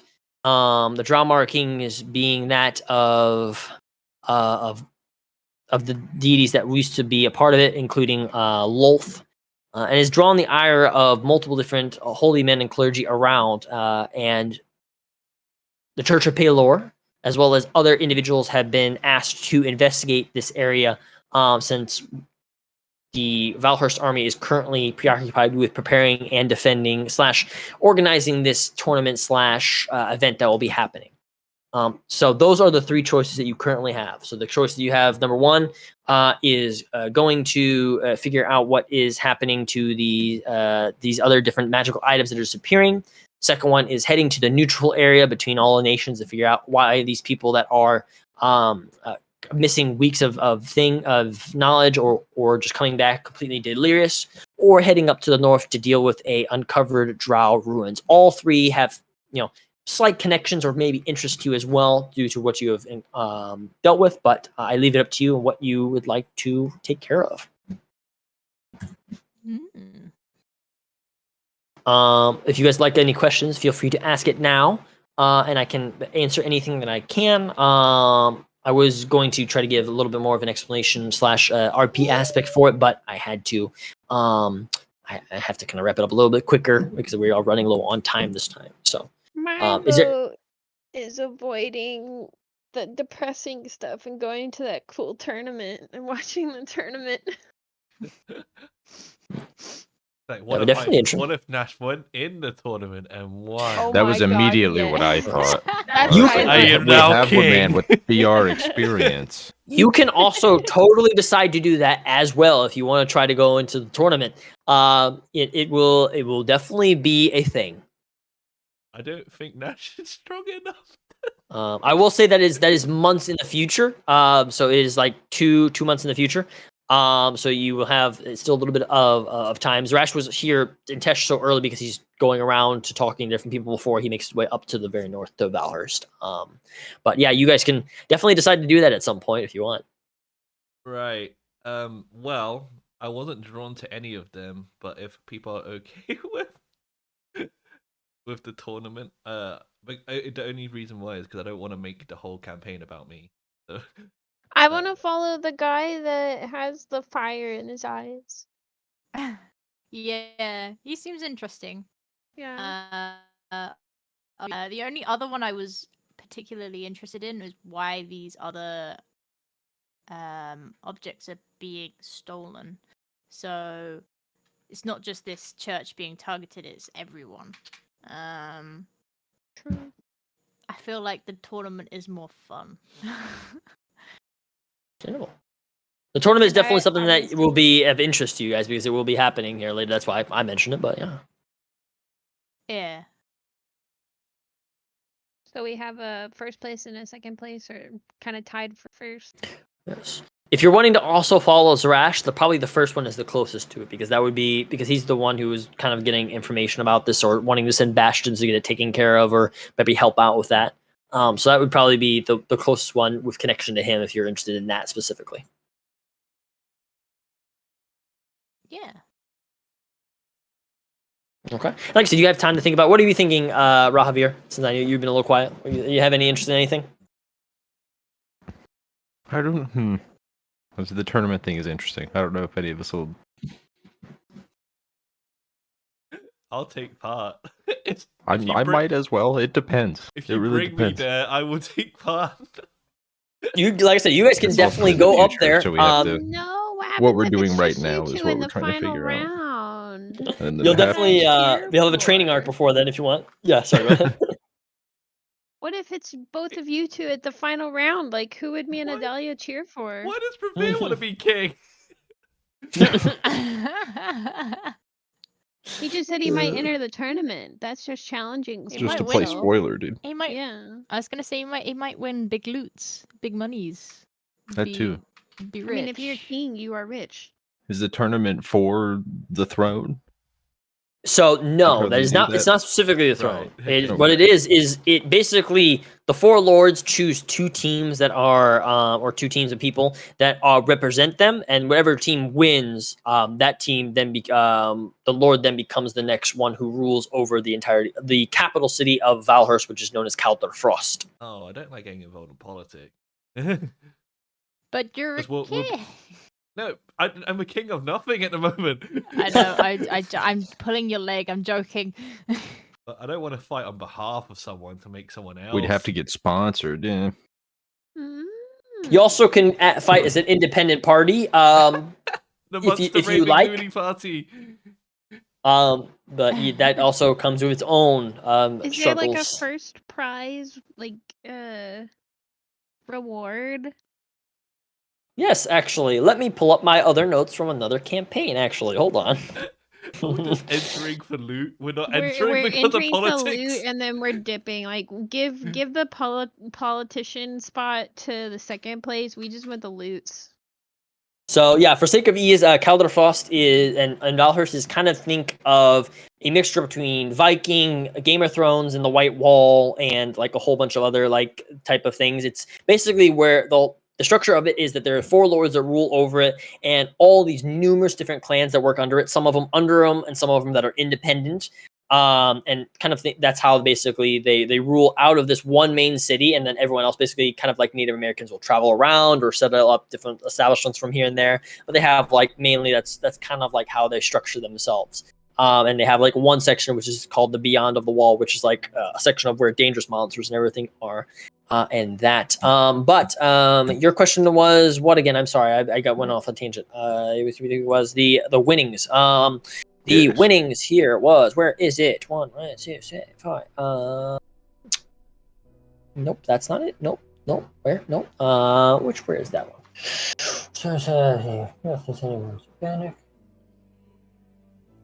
If the winning team is under one of the Lords of Valhalla, the Lord will control the city of Kelderfrost for 10 years or until the next tournament, which is at least 10 years. If not already a part of the Lord's army, the winners get the choice to choose one of the Lords as a commander/minor nobility, or to be paid in land /wealth, GP, or both. I want land. Honor and renown throughout all of Valhurst for as long as they live, and Valhurst around it. Basically, you are considered like a hero if you're able to complete this task. And a magical item is given to each victor from the treasure vault of Valhurst. Chance to re-roll an item if one is obtained that is not your liking next to the item, which will be chosen. Next item that will be chosen has to be chosen no matter what.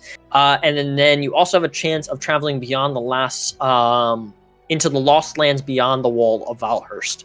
So only typically people that are given special permission by the lords or people that have won the tournament are able to go beyond the wall, because it is a very dangerous place beyond it.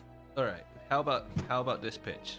It sounds like we are just interested in the tournament. We're not actually interested in the ruins next to the tournament. Should we explore the artifacts going missing? Because you said is that on the way to? Yes, you would still have to. You'd have to head to that way. Yes. So we'll keep our eye/ear on the tournament, but do the first one. Is that okay with you guys? How do you feel about that?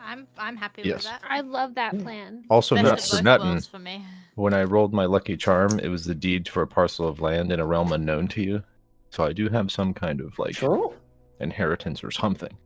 True. And the one thing is to keep in mind again is that this is the tournament is like 2 months off, so you still have time to like go other places and check other things if you would like to and get stuff done in between ways. Basically, it's like, oh, you can have a little bit of a training arc if you want before being interested in the tournament or doing stuff there. That would be very interesting if you guys make your way towards the tournament too, because again, like I had to pull up other campaign notes because another group is in the tournament, so that's going to be very interesting. Oh, if hell that- yeah. Be very, very interesting. Because one of them is in there to regain the control over his clan because it was usurped from him and his brother when their parents left, and so it's basically him trying to usurp the power back. So it'd be very interesting. But that's definitely works. So we can go for the first one, which is where you guys are gonna head basically to the north to the last location, which was a Raven Queen temple that had an item stolen from them, and basically try to track down these people that are stealing these items and for what reason. So we can definitely do that. So we will call that for this session. We can try to set up for next Friday, which would be the 24th. Are you still gonna be okay, Rickson, or are you losing your Fridays next Friday? I'm okay. I'm going to losing my Fridays soon though. I got you. We'll swap it around a little bit. We can like swap it back to Thursdays. If we need to at that point. Does that work for everybody else? That works for me. Yes. Thursday is I'll let you know if preferable, yeah. otherwise, but I don't think anything clashes with it, so you're fine. Okay, sounds good. How'd you all like the session? I know it was a lot of RP, but how'd you like it? I liked it. That's fun. Cool. Let me tell you. So I've been playing D&D for like 8 years, Yeah, sure. like maybe like 20 campaigns, and this is the singular only time that a DM has engaged with my backstory. Oh, really? Out of that much? Yes, Okay. this has been the singular time Yeah. that a What do DM. they, so they just engaged do with my like their backstory. own, like, this is my story and you're part of it, right? Like, yeah. Yeah. like I've had before where like not quite to this extent, but like where you at least try to like bring the character stuff into it. Yeah. For me, I typically write stuff with the kind of aspect of like Chekhov's gun. Like when stuff like if you see something, it's typically because that's why it's connected to the story. And I typically like to build like the overarching story, but for me, the big fun I get is playing with player stories and like adding to those stuff. So that's crazy that people wouldn't do that with you. But I hope that you're enjoying it at least so far, which the intrigue I'm trying to set up for you with it. Yeah. And Rixian, I know you were like, I don't want the whole story to be about me. It's like, I don't know, man. I think you have the strongest narrative threads right now. So, I was gonna say, I Oh, feel bad yeah. being in the church right now. Oh no, and Just like, oh, "Ah, you man." guys are and like you guys are good. You're What do good, you mean? totally. We're from the same place. I just mean a lot of stuff is pointing towards that stuff with Nash. Like the villain guy knows about it. It's just there's a lot there. You know, it's not like we're being forced into something we don't want to. Like it's interesting. was gonna Like say- I don't mind it. Adalia would be at the very least invested in trying to help Nash with what is going on with him. I know Yes. she loves Nash. Definitely. I'm Bing Chling. I'm watching all of Bing y'all. Y'all are like a science fair project for me. I'm just watching. Yeah. Also, I just want you guys to know I didn't steal a single thing for that entire session. I That is hope you guys crazy, I'm realize so too. that. proud of you. I didn't Adalia steal Holy would be so temple. proud. anything. I know we were in a temple. I was like, I thought about it. I was like, I can't. The Lord Which is, looks down it's upon been you. in some- That beacon goblet go sure has a lot of spited. jewels in it. Just steal Wonder the how much beacon that back. would go for. Yeah, The steals it back. stealing. After delivering Ransoms it. it. No, I mean, yeah, his Rixian's is showing a little bit right now. But I've already put seeds in for all of you, and there will be like moments of arcs. It's just, yeah, I mean, he definitely had a dream sequence Yeah. with the charming / maybe possibly crazy guy. So I'm liking the way that you are implementing it. I think it's really cool. yes. What do y'all think of Thank you, guys. my inner soul? Yes, please show it. It looks so good. I I'm loved it. scared. Yeah, you showed us. You- Yeah, I you sent it DM'd to all of us. everybody. Oh, you did? I thought it was It's so Yeah, I good. got Biblically a accurate piece. angel. Yeah, Yeah, biblically like biblically accurate angel. angels. Yeah, Exactly. wheels and eyes. Uh-huh. Oh, Yeah. I gotta stop the VOD. Sorry, I forgot I started the VOD. No, you're good.